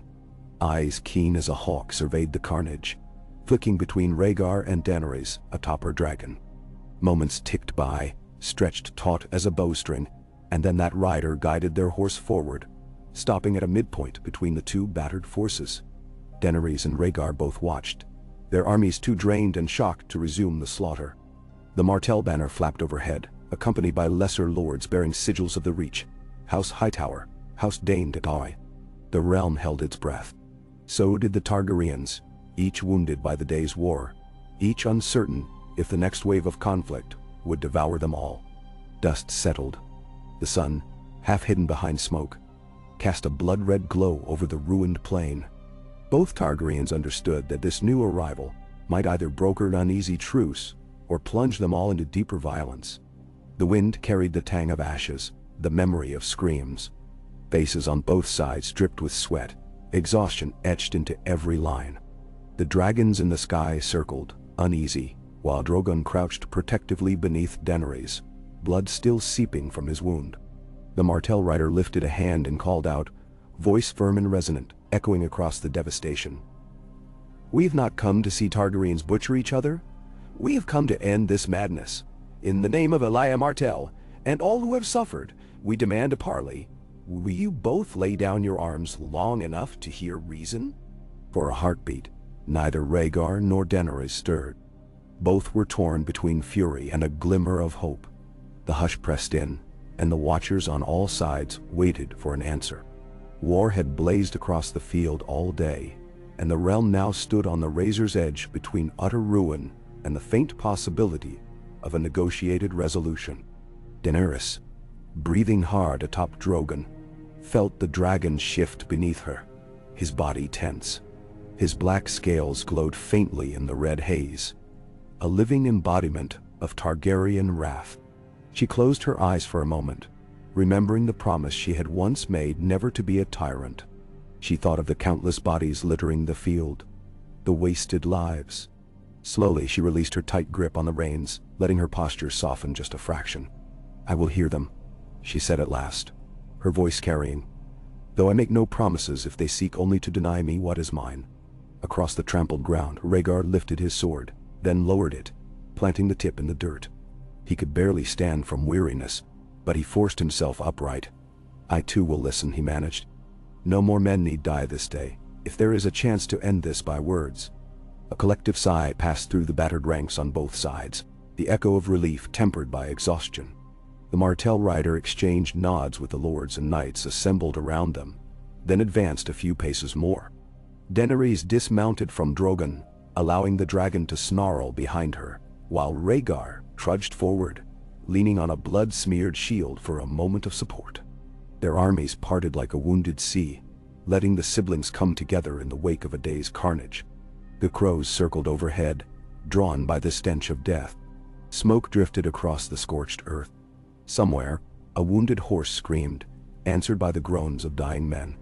The war had paused, at least for an instant, and in that fragile gap, the fate of House Targaryen hung in the balance, suspended between the promise of fire and the hope of a final peace. Yake. The battlefield stretched beneath a blood-soaked sky, the last remnants of daylight washing the charred plains in a dull copper hue. Soldiers from both armies slumped in the carnage, their once proud banners tattered by fire and blade. Smoke curled upward from patches of scorched grass, where embers glowed like distant stars on earth. Across the field, the newly arrived alliance, an unexpected host from Dorne and the Reach, awaited a response to the parley demand. No one cheered, no horns trumpeted victory. All eyes remained fixed upon the center of that blasted ground, where the two Targaryens stood exhausted and wounded, yet unbroken. Daenerys Stormborn uncurled her fingers from Drogon's reins, feeling the slick heat of his blood mingling with her own sweat. The black dragon breathed in ragged puffs, each exhalation an echo of the day's fury, but he did not roar now, only a soft rumbling growl that vibrated through the crushed earth. Across from her, Rhaegar Targaryen bore a blood-smeared breastplate and a battered sword. He shifted his weight from one foot to the other, steadying himself against the ache in his ribs. They locked eyes through a haze of grime and smoke, a silent acknowledgement that their war teetered on the brink of a new turn. The Martell rider, flanked by knights bearing sigils of sun and spear, guided a tall, sand-colored horse closer. Even from a distance, one could see the tension in the set of the newcomer's shoulders. A hue of red cloth trailed from their helmet like a tongue of flame. Sunlight gleamed off the rider's dark eyes. Strands of black hair, damp with sweat, clung to the edge of a stern face. They carried themselves with a certain regal confidence reminiscent of those who bore Martell blood, and did not fear the consequences of speaking plainly. Daenerys felt the heat of Drogon's flank as she took a cautious step forward. Near her, Grey Worm and Ser Jorah formed a line of protection, though both were bone-weary. Further off, the Dothraki circled on nervous horses, uncertain whether more foes had come to kill them or to negotiate. The Unsullied, silent as ever, stood in perfect ranks, battered shields and scorched spears raised. Overhead, Rhaegal and Viserion flew in wide arcs, still formidable despite their fatigue. Rhaegar's forces watched from their own vantage, bodies sagging in relief that, for a moment at least, the onslaught of dragonfire had ceased. Many knelt to cradle fallen comrades, or to bind wounds. A handful of Scorpion crews worked frantically to reload or reposition their weapons, eyes flicking toward the sky, wary of another strike. Ser Eleanor Dondarrion paused to wipe gore from his brow, exchanging a glance with Rhaegar that conveyed both caution and a desperate hope that perhaps this new arrival might end the slaughter. Into the ringing silence stepped the Martell rider. They came alone, leaving their retinue behind, as if to show they trusted neither side, but would speak boldly nonetheless. Daenerys' gaze flicked to Rhaegar, an unspoken question. Would he also approach alone, or would he keep his men at his back? Rhaegar's voice carried softly across the hush. "Hold your ground," he said to the handful of knights near him. "I will meet them." He took a moment to slide his sword back into its scabbard, though his posture remained tense, ready to draw again if needed. Step by step he advanced across the churned earth, battered boots squelching in the muck of blood and mud. The stench almost overwhelmed him, but he forced it aside. Every step was a reminder of how close the Targaryen line stood to complete self-destruction. Daenerys inhaled, then rested a soothing palm on Drogon's neck. "Stay," she murmured in Valyrian, feeling the dragon's muscles tremor beneath her touch. He cocked his head, smoke leaking in thin rivulets from his nostrils, but did not lunge or roar. She trusted him enough to know that if she were threatened, he would respond. Still, her chest tightened with reluctance. Any moment of vulnerability could be her last. Yet she could not shrink from this parley, not after so many had died. She walked forward, each step carrying her deeper into the no-man's land between the armies. Ash rained softly, carried on the shifting breeze. Her boots disturbed the remains of fallen men, whose eyes stared blindly at the scarlet sky. She kept her head high, refusing to yield to the horror around her. Soon, she was near enough to Rhaegar that she could hear his ragged breath. They did not speak to each other. Instead, they turned as one to face the Martell rider. The rider removed the slender helmet. A woman's face was revealed, sharp cheekbones, eyes the color of amber. A thin scar traced her right temple, a testament to prior battles or duels. She gave a curt bow, first to Daenerys, then to Rhaegar.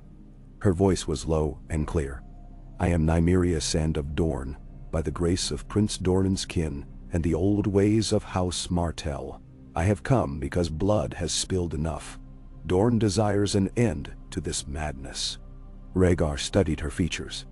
He saw the echo of Oberyn Martell in the shape of her eyes, recognized the same defiant tilt of her chin.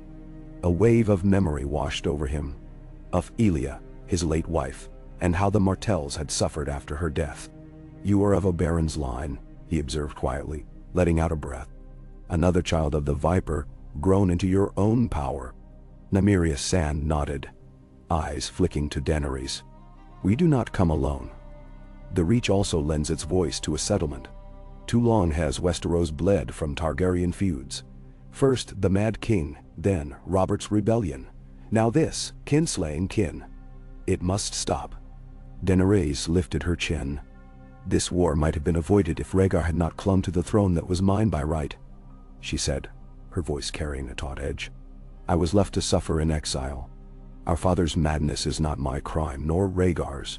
But the throne belongs to House Targaryen, and I am its rightful queen." "That's..." Rhaegar's jaw tensed. "I do not deny her blood," he said to Nymeria Sand, "but I have ruled for years to restore peace after our father's cruelty. Must I surrender everything now that she appears with dragons, demanding it all at once?" Nymeria regarded them both. "We have heard the arguments from ravens and rumors across the realm. Westeros does not question your Targaryen blood, Daenerys. Nor do they question yours, Rhaegar. But they do question what a civil war will bring. The cost of your dragon's wrath will be ruin for thousands, tens of thousands. Do you wish to see the capital, and indeed all the 7 kingdoms, drenched in fire? Then that's not." Daenerys closed her eyes briefly, remembering the images of Yunkai and Meereen, cities scorched by conflict. She had promised to avoid becoming a tyrant like her father, and yet the day's slaughter stood as a stark rebuttal to that vow. When she opened her eyes, they glittered with frustration. "I do not wish to be Queen of the Ashes, but Rhaegar will not yield. What choice remains?" Then Nymeria Sand turned to Rhaegar. "Perhaps an accord, a shared crown, one that honors the line of Aerys, but also the rightful claim of Daenerys Stormborn." Rhaegar's face turned bleak. The realm has never been strong under 2 kings or queens. Even the dance of old, when Rhaenyra and Aegon II fought, tore the land apart. That was not a shared rule, but a bloodbath. We stand on the precipice of repeating it. Daenerys' voice turned cold. "I offered a place to him, as my subordinate, a sworn ally if he would kneel. I did not come to share." Rhaegar bristled. "You see me only as an obstacle." Daenerys aimed a glare at him. "You have known comfort in Westeros, while I endured famine, assassins, and the desperate scramble for survival. You wore the crown after the Mad King fell, and you let me, your sister, fend for myself across the sea. You cannot claim moral high ground.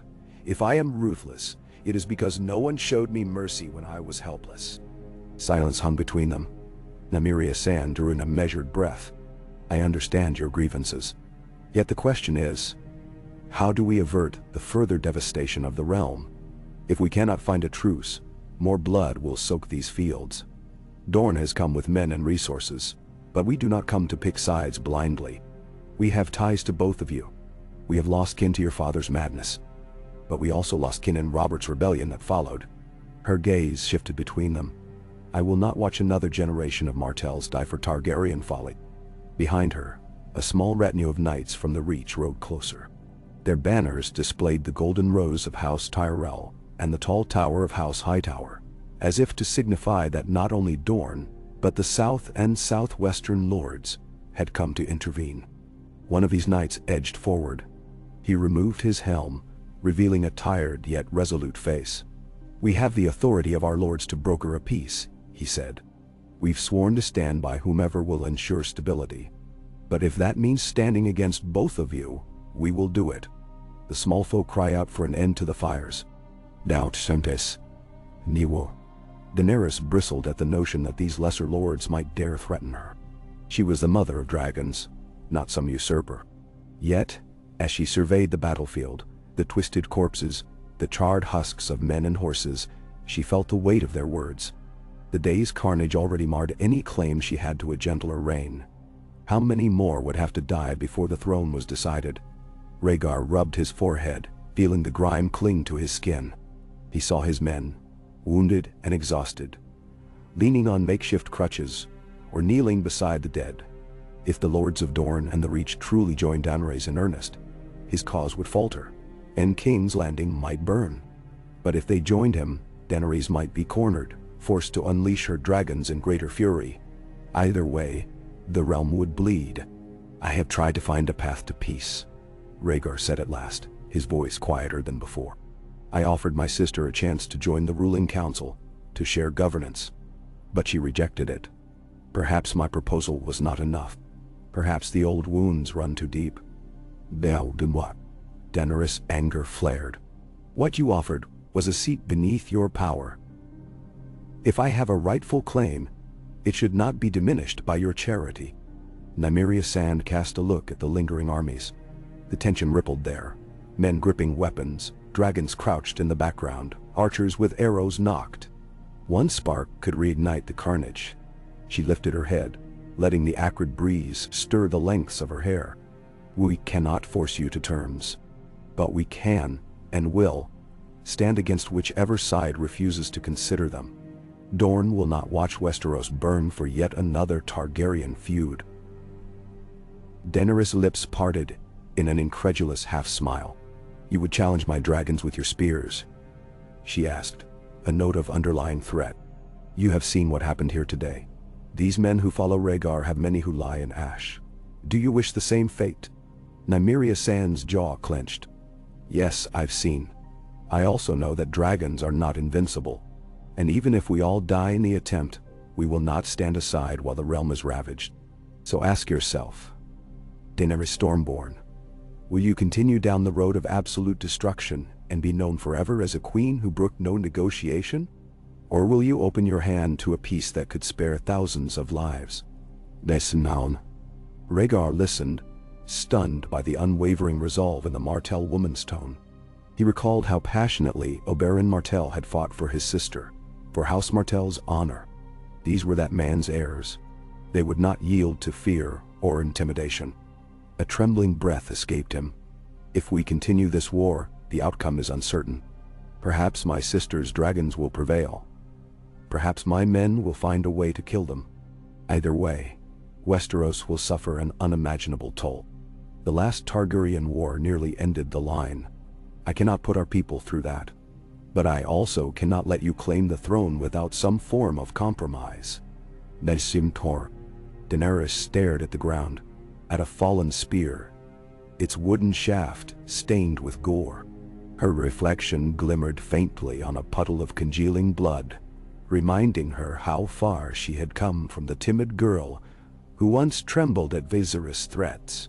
Yet, as a queen, every step she had taken was shaped by necessity, survival, the forging of an iron will.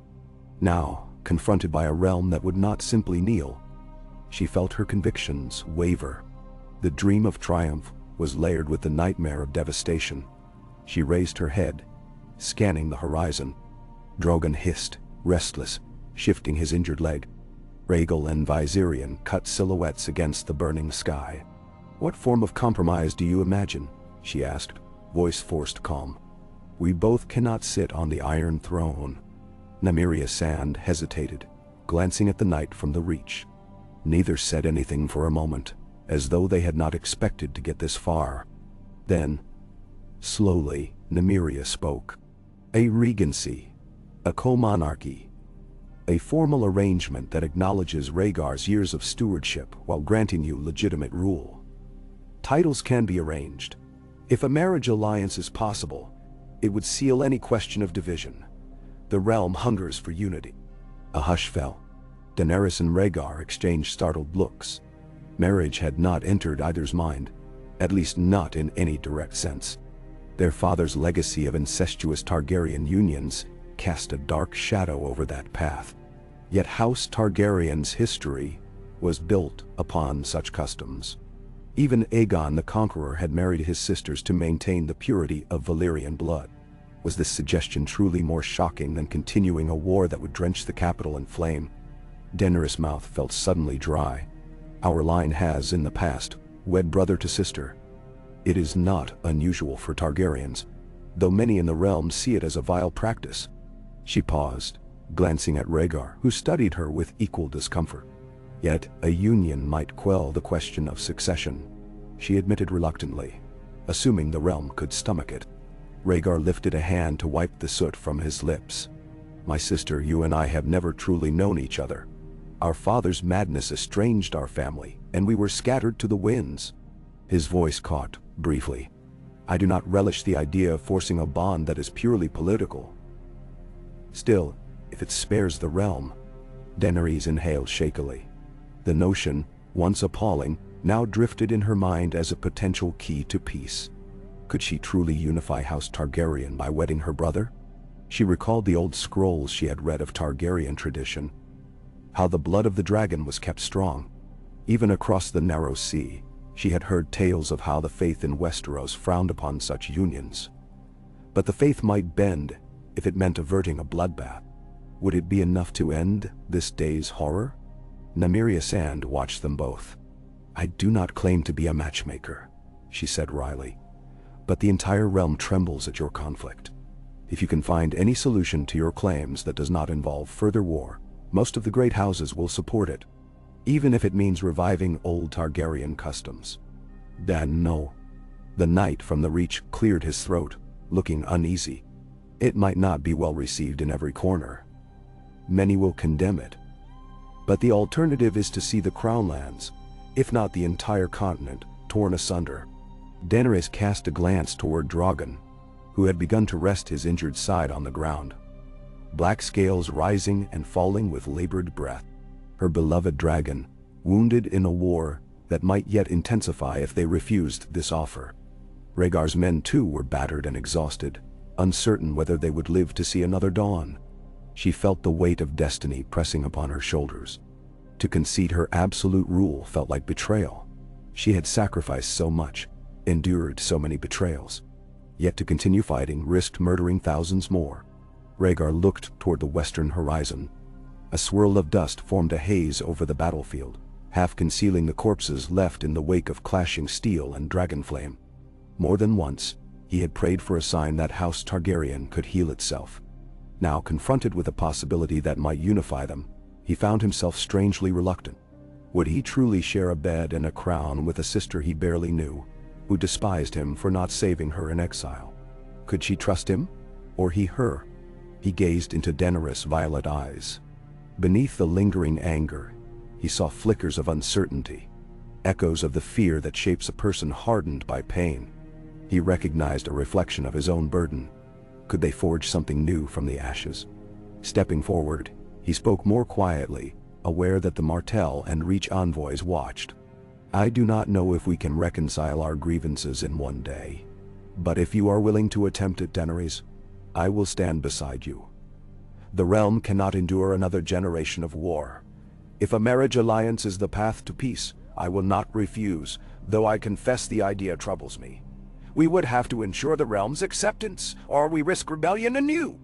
Daenerys' hand trembled at her side, invisible beneath the swirl of her scorched cloak. In a strange moment of vulnerability, she whispered, When I was a child, Viserys told me we would marry one day, that Targaryens kept the bloodline pure. I was terrified, but I had no choice. Later, he sold me to Khal Drogo for an army. She paused, swallowing a wave of old sorrow. I never imagined I would stand here, faced with a choice to wed my other brother out of duty.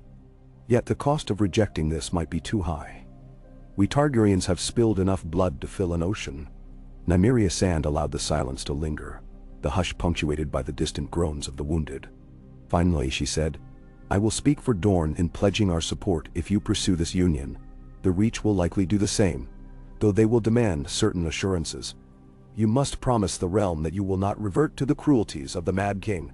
No forced burnings, no repeated atrocities. Daenerys lifted her gaze, the corner of her mouth tightening. I have freed slaves and broken tyrants.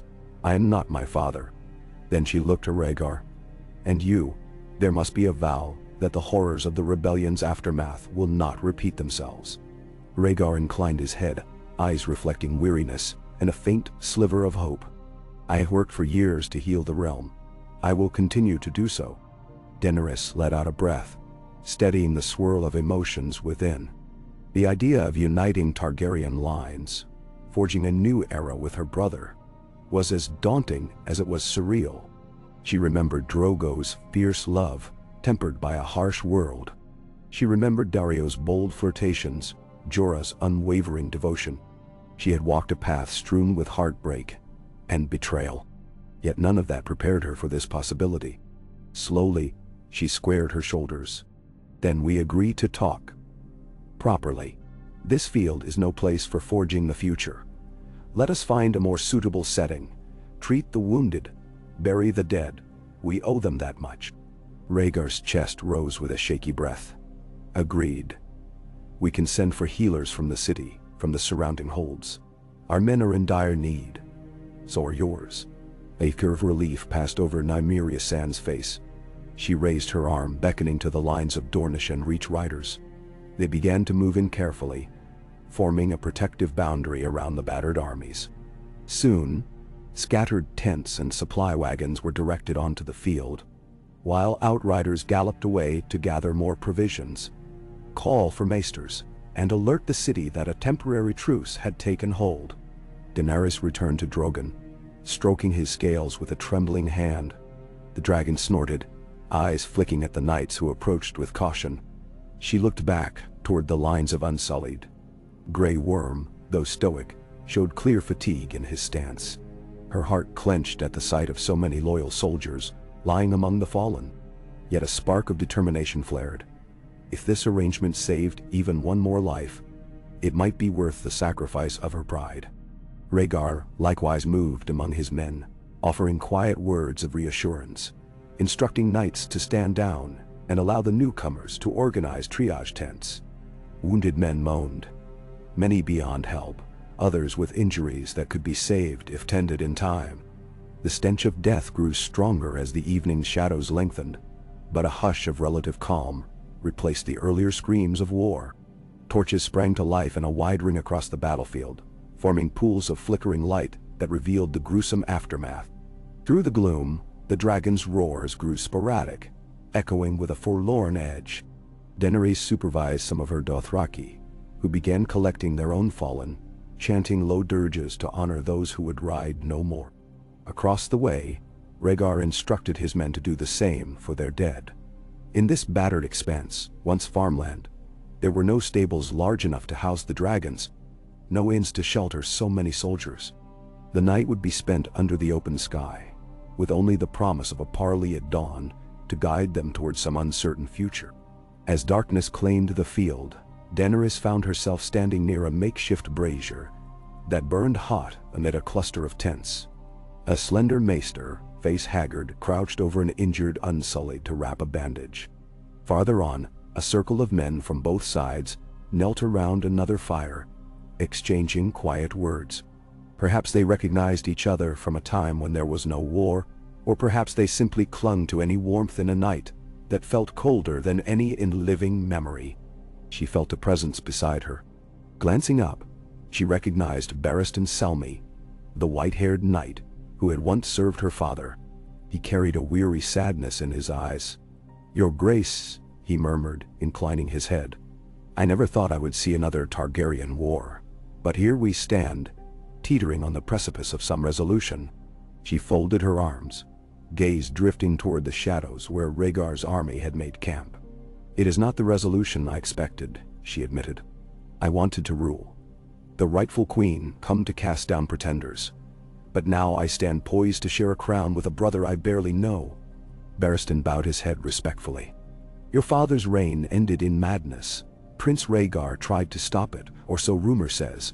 Had he succeeded earlier, perhaps the rebellion might never have spilled so much blood. I believe he is a good man, if burdened by destiny.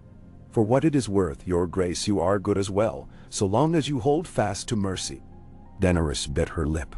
She recalled the screams of men caught in Drogon's fire that very day, the way the flames had torn through steel and flesh alike. "It is not always easy to cling to mercy," she whispered, her voice hollow. "But if there's a chance now to avoid more of that horror." Barristan bowed. "History may yet remember that you tried.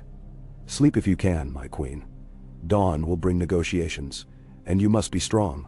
She managed a nod and retreated to her tent, a simple affair erected amid the wreckage. Outside, a handful of Unsullied maintained a vigilant perimeter. Inside, the air felt stifling, smelling of sweat, canvas, and the faint metallic tang of blood. She sat on a narrow cot, removing her gauntlets and letting them drop to the ground with a dull clang. Sleep seemed impossible, but exhaustion dragged at her limbs.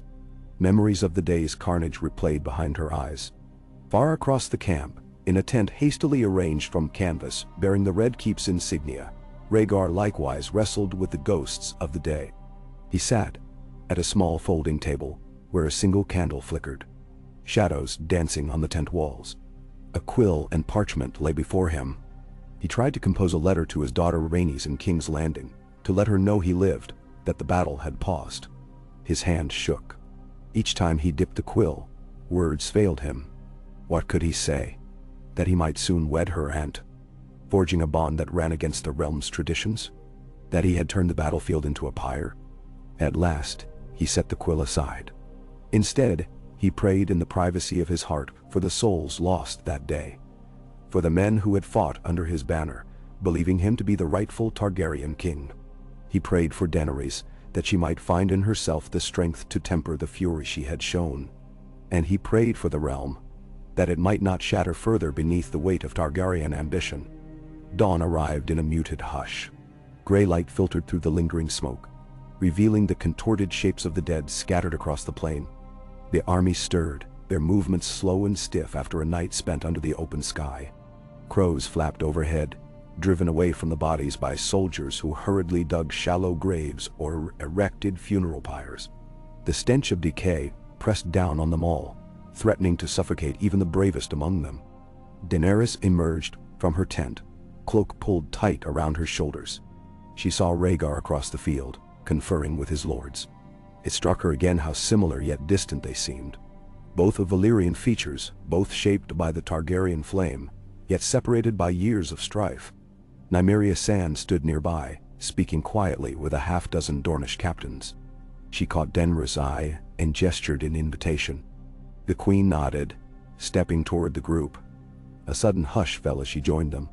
Rhaegar, noticing the gathering, motioned to his own retinue and walked over. At the center of the ring, a simple table had been placed upon the flattened grass, the edges stained by the previous day's battle. Upon it lay parchment, quills, and wax for seals, tools for forging or breaking agreements. Soldiers from both armies stood at a respectful distance, forming a wide circle to watch. Nymeria Sand spoke first, her voice clear. "We gather here to settle this conflict. May the gods witness that if we fail, the realm may be drowned in fire and blood." She looked to Rhaegar. Then, "Daenerys, tell us your terms. The houses we represent are willing to abide if you can reach a binding accord." Daenerys took a breath. She had rehearsed no formal speech, but the gravity of this moment weighed on her. "I came to claim the Iron Throne as my right," she said. "But I acknowledge now that many in Westeros follow Rhaegar with loyalty. Killing them all would leave only a kingdom of ashes. So I concede this. If Rhaegar will affirm my status as queen, I will share rule with him as king consort, or as co-ruler, if it must be so. We will be wed in the custom of our house." She hesitated, glancing at Rhaegar's face. "Our father's madness led to atrocity. I do not wish to repeat that. However, I will not be subordinate or lesser. We must be equals in power, or I will not agree." Murmurs swept through the assembled lords and knights.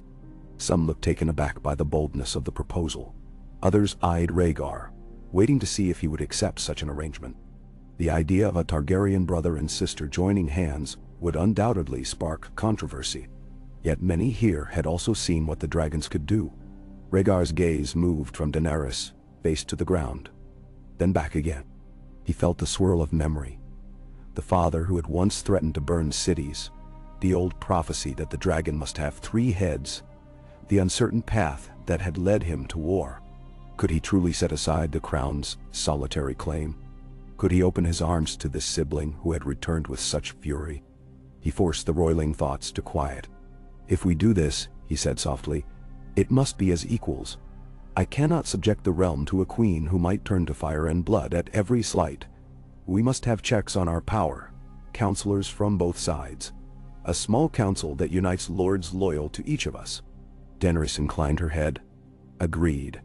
I learned in Meereen that absolute rule without wise counsel breeds resentment and revolt. I have my advisors, Ser Jorah, Grey Worm, Missandei. You have your knights, your lords. Together we can shape a court that truly serves the realm. Let the great houses see that the Targaryen line is no longer divided." A ripple of reaction passed among those gathered. Some still appeared uneasy, but the sense of relief was palpable. Any alternative to more dragonfire was welcome. Nymeria Sand spoke carefully, as though navigating a razor's edge. "If you both assent to this union, Dorne will do likewise. We will accept your joint reign. However, we will also expect certain reparations for the wrongs of the past. As part of the settlement, House Martell wants official acknowledgement of Elia Martell's children, your children, Rhaegar, and their standing in the line of succession." Daenerys. Rhaegar's jaw tightened a fraction. "My children remain my beloved heirs. I will not see them cast aside." He searched Daenerys' face, wondering how she would respond. Daenerys hesitated.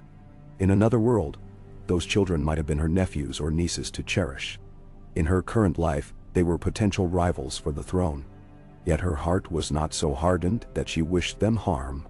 "They are Targaryens as well," she said quietly. "Through you, I would never harm them." Nymeria Sand nodded, satisfied. She gestured to the knight from the Reach. "And what of the others? The Tyrells, the Hightowers, the Redwynes? They will have concerns.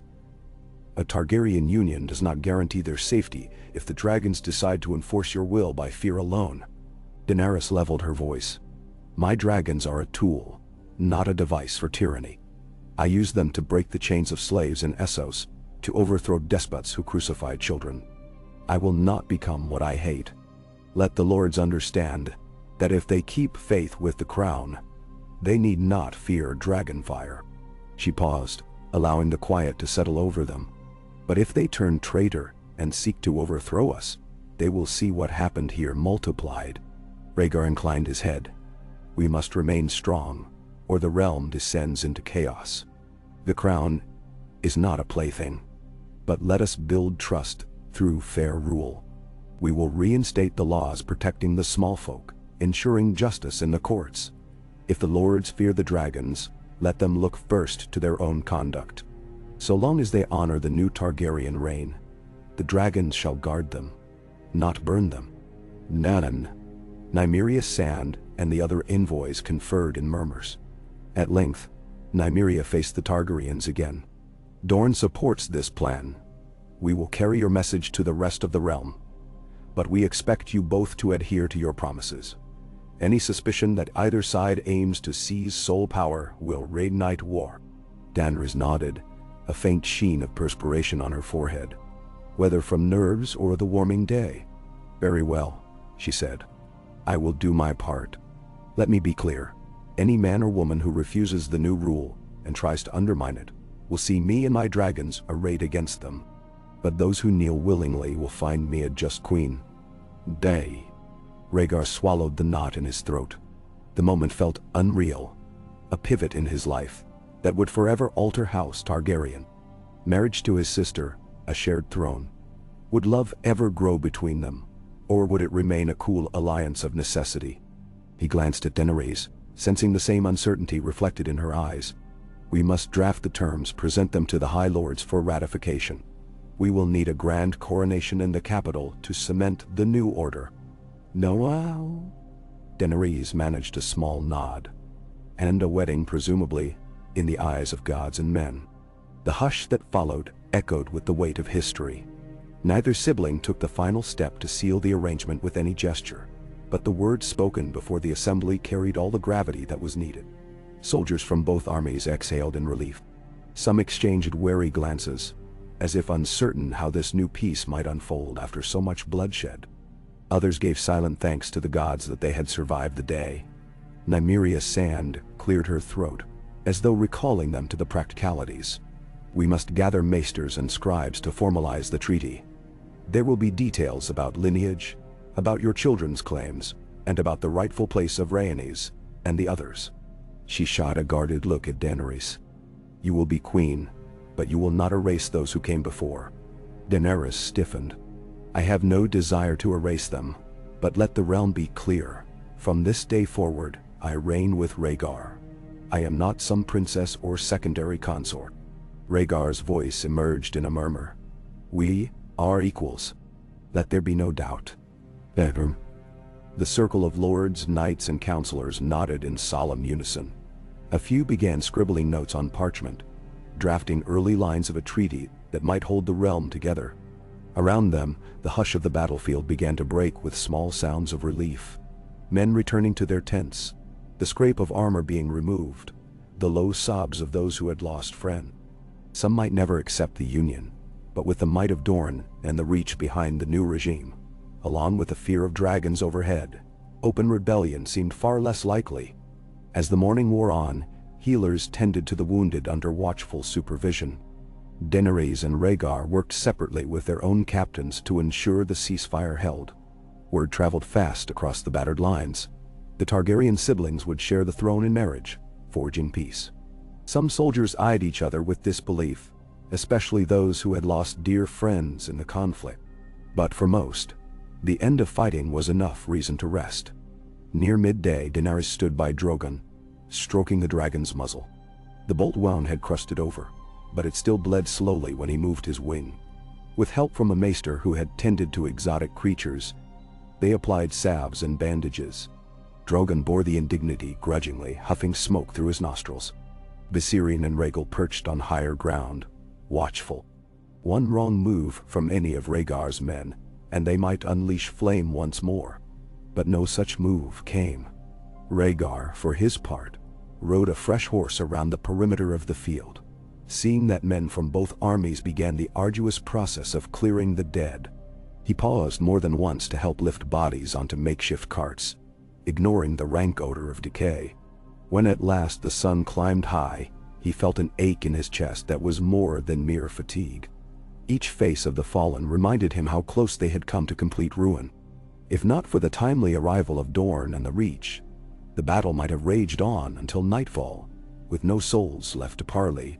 He returned to the center of the camp, dismounting near a cluster of tents, where Daenerys Nymeria Sand and a handful of others were finalizing details of a written accord. A rectangular table of rough wood held several scrolls weighted down by stones. Daenerys stood with her arms crossed, reading over a newly inked line that stated the marriage would be, in the tradition of House Targaryen, recognized by the faith upon receipt of a special dispensation. The faith of the Seven had long frowned on incestuous unions, but Targaryen history included many exceptions. Likely, the High Septon would require heavy persuasion or intimidation. You are comfortable with this language? Nymeria asked, tapping a line of text. It ensures your children will inherit jointly, though we must specify the order. Eldest child, regardless of gender, shall be first in line. Is that acceptable to you both? Daenerys nodded slowly. Yes. My father might have insisted on a son, but I see no reason to pass over a daughter. If the eldest is fit to rule, she will rule. Rhaegar leaned over the table, scanning the words. So be it. I have never believed that gender alone should bar succession. The question of my own children from my previous marriage stands, though. He glanced at Daenerys. Do we place them behind our future offspring in the line, or do they retain precedence? A hush settled. Daenerys' lips pressed together. I do not wish to disinherit your children, she said. But if we are forging a new line, it might create confusion if they stand equal with the children of our own union. Nymeria Sand cleared her throat. In Dorne, we follow absolute primogeniture. The eldest child inherits, no matter the circumstances of their birth. Yet we must adapt to the realm's traditions. If a compromise is needed, perhaps your existing heirs hold a position of distinction. But the children born of this new union shall hold the highest place in succession. That might quell unrest, ensuring the future is undisputed. Daenerys? Rhaegar hesitated. He thought of Rhaenys, his daughter, who had survived the rebellion's horrors and grown into a poised young woman. Would she accept being set aside for any future child Daenerys might bear? A pang of guilt gnawed at him. "I will not see my daughter treated as a mere footnote," he said softly. Daenerys' expression softened. "She remains a princess of the realm. If this arrangement stands, she would be second in line unless we both agree otherwise. We must present a united front." Rhaegar swallowed. It was not ideal, but politics rarely were. "Very well," he said. "I will speak with her personally, assure her she is not forgotten." Nymeria Sand made a small notation on the scroll. "Then let the record show. The children of this union shall hold the first claim, and your existing children, Rhaegar, remain recognized as legitimate royals of House Targaryen, with rights of inheritance if the direct line fails. Dorne finds this acceptable." She passed the scroll to the knight from the Reach, who read it carefully before giving a nod. Outside, the day wore on. Supplies trickled in from nearby villages and holdfasts, many of which had fled at the first rumor of dragons. Now, hearing that the fighting had paused, they cautiously returned, bringing barrels of clean water and sacks of grain. Soldiers from both armies came together to cook communal meals, forced by necessity to share what meager supplies remained. Daenerys felt an odd mix of relief and melancholy at the sight of men who, just the previous day, tried to kill one another, now huddled around the same fires. Some did not speak, others traded uneasy jokes or avoided eye contact entirely. But the quiet sense of survival bound them together in a fragile calm. Occasionally, a few shot her suspicious glances, remembering the roar of dragons overhead. She gazed back with a kind of silent apology. If this truce held, she would have to prove she was more than a bringer of devastation. Near sunset, a gentle breeze swept the plains, carrying away some of the smoke that lingered. The battered armies had no time or means to celebrate the new pact, only a bone-deep exhaustion that pressed them into whatever rest they could manage. Torches flickered around the perimeter, forming a boundary of light that kept at bay the night's terrors. Daenerys found herself standing near a meager fire outside her tent, gazing across the field at Rhaegar's standard, which still bore the three-headed dragon in the old style. Soon, the standard might be replaced by a new banner combining their claims, if they truly merged their rights. She heard footsteps and turned to see Rhaegar approaching, helmet in the crook of one arm, the other hand resting lightly on his sword hilt. He looked as exhausted as she felt, cheeks sunken, eyes shadowed. For a moment, they simply stood there, neither speaking. Finally, Daenerys gestured to the blaze. "Will you share the fire?" "The night grows colder than I expected." He nodded and drew closer, warming his hands. The fire illuminated the lines of his face, revealing the weight he carried. "We have forged a pact on paper," he said softly. "But forging trust between us, that may be a longer road." Daenerys studied the flames. "I know. My heart is still raw from betrayal and survival. Viserys taught me to see everyone as a threat. And you sat on the throne while I suffered. I can't pretend that wound doesn't exist." He lowered his gaze. "I did not know you lived in such hardship. I believed, or perhaps hoped, that you had found refuge.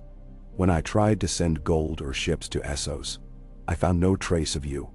Spies returned empty-handed. The realm was in turmoil after the rebellion. Perhaps I did not try hard enough. For that, I am sorry." "I understand." She swallowed against a sudden lump in her throat. The apology felt like a distant echo of a time when she yearned for any sign of family caring about her fate. "I cannot say the past is forgiven so easily. But if we are to rule together, we must find a way forward." He nodded, the reflection of the flames flickering in his eyes. "I want to do right by the realm. If that means wedding you and placing our houses under a single banner, I will. But I also wonder what the gods think of us continuing the old Targaryen tradition. The faith might oppose it unless we bribe or intimidate them.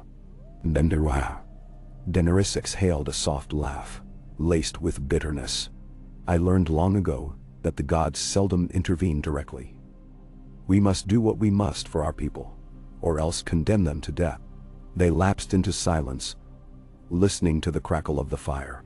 The hush of the camp surrounded them, punctuated by the occasional cry of a wounded soldier. In the distance, Drogon let out a low rumble, answered by Rhaegar. The dragons seemed to sense the fragile shift in the wind, as if uncertain whether to expect more battle or an uneasy peace.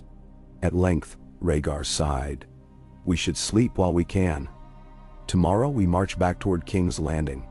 We'll need to present this arrangement to the city, to the lords still there.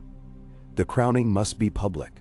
The wedding even more so, for the sake of legitimacy. Daenerys nodded, a swirl of apprehension coiling in her gut. The realm will watch, measuring if we appear united or false. If we fail, they will rise against us. Nem. He lifted his eyes to hers, and for a moment, something gentle flickered between them. Something like mutual regret for all that had been lost, or perhaps a faint ember of hope for what might be gained. Then he bowed slightly. I will do what I can to prove I am not your enemy. She inclined her head in return. And I will do the same. She paused. Good night, Rhaegar. He echoed the words softly, then turned away, footsteps fading into the gloom. Daenerys lingered by the fire, arms wrapped around herself, feeling a chill in the night air despite the flames. She thought of the throne she had long dreamed of, the one she would now share with a brother barely a stranger. The price she had paid in blood felt staggering. And yet, if it spared the realm, if it allowed her dragons to thrive without laying waste to cities, perhaps it was worth it. She whispered a silent prayer to the old Valyrian gods, to the ancestors of House Targaryen who had once conquered Westeros with fire and blood. Let this union be more than a cruel repetition of history. Let it bring a dawn that does not reek of burning flesh. The flames before her danced and crackled, giving no clear omen. Somewhere in the darkness, a hawk screeched over the plain, and the crows gathered on the remnants of the battlefield, as they always did after the storms of war. In the days to come, the realm would witness two dragons on the throne, two siblings scarred by legacy, forced to unite or perish. For now, in the hush of a battlefield turned campsite, they clung to a fragile ceasefire, uncertain whether their promise of unity would truly banish the specter of further civil war. The night stretched on, indifferent and vast, while Targaryen blood drifted through the ashes. Yet for the first time in many years, perhaps there was a glimmer of hope that House Targaryen could heal instead of devour itself.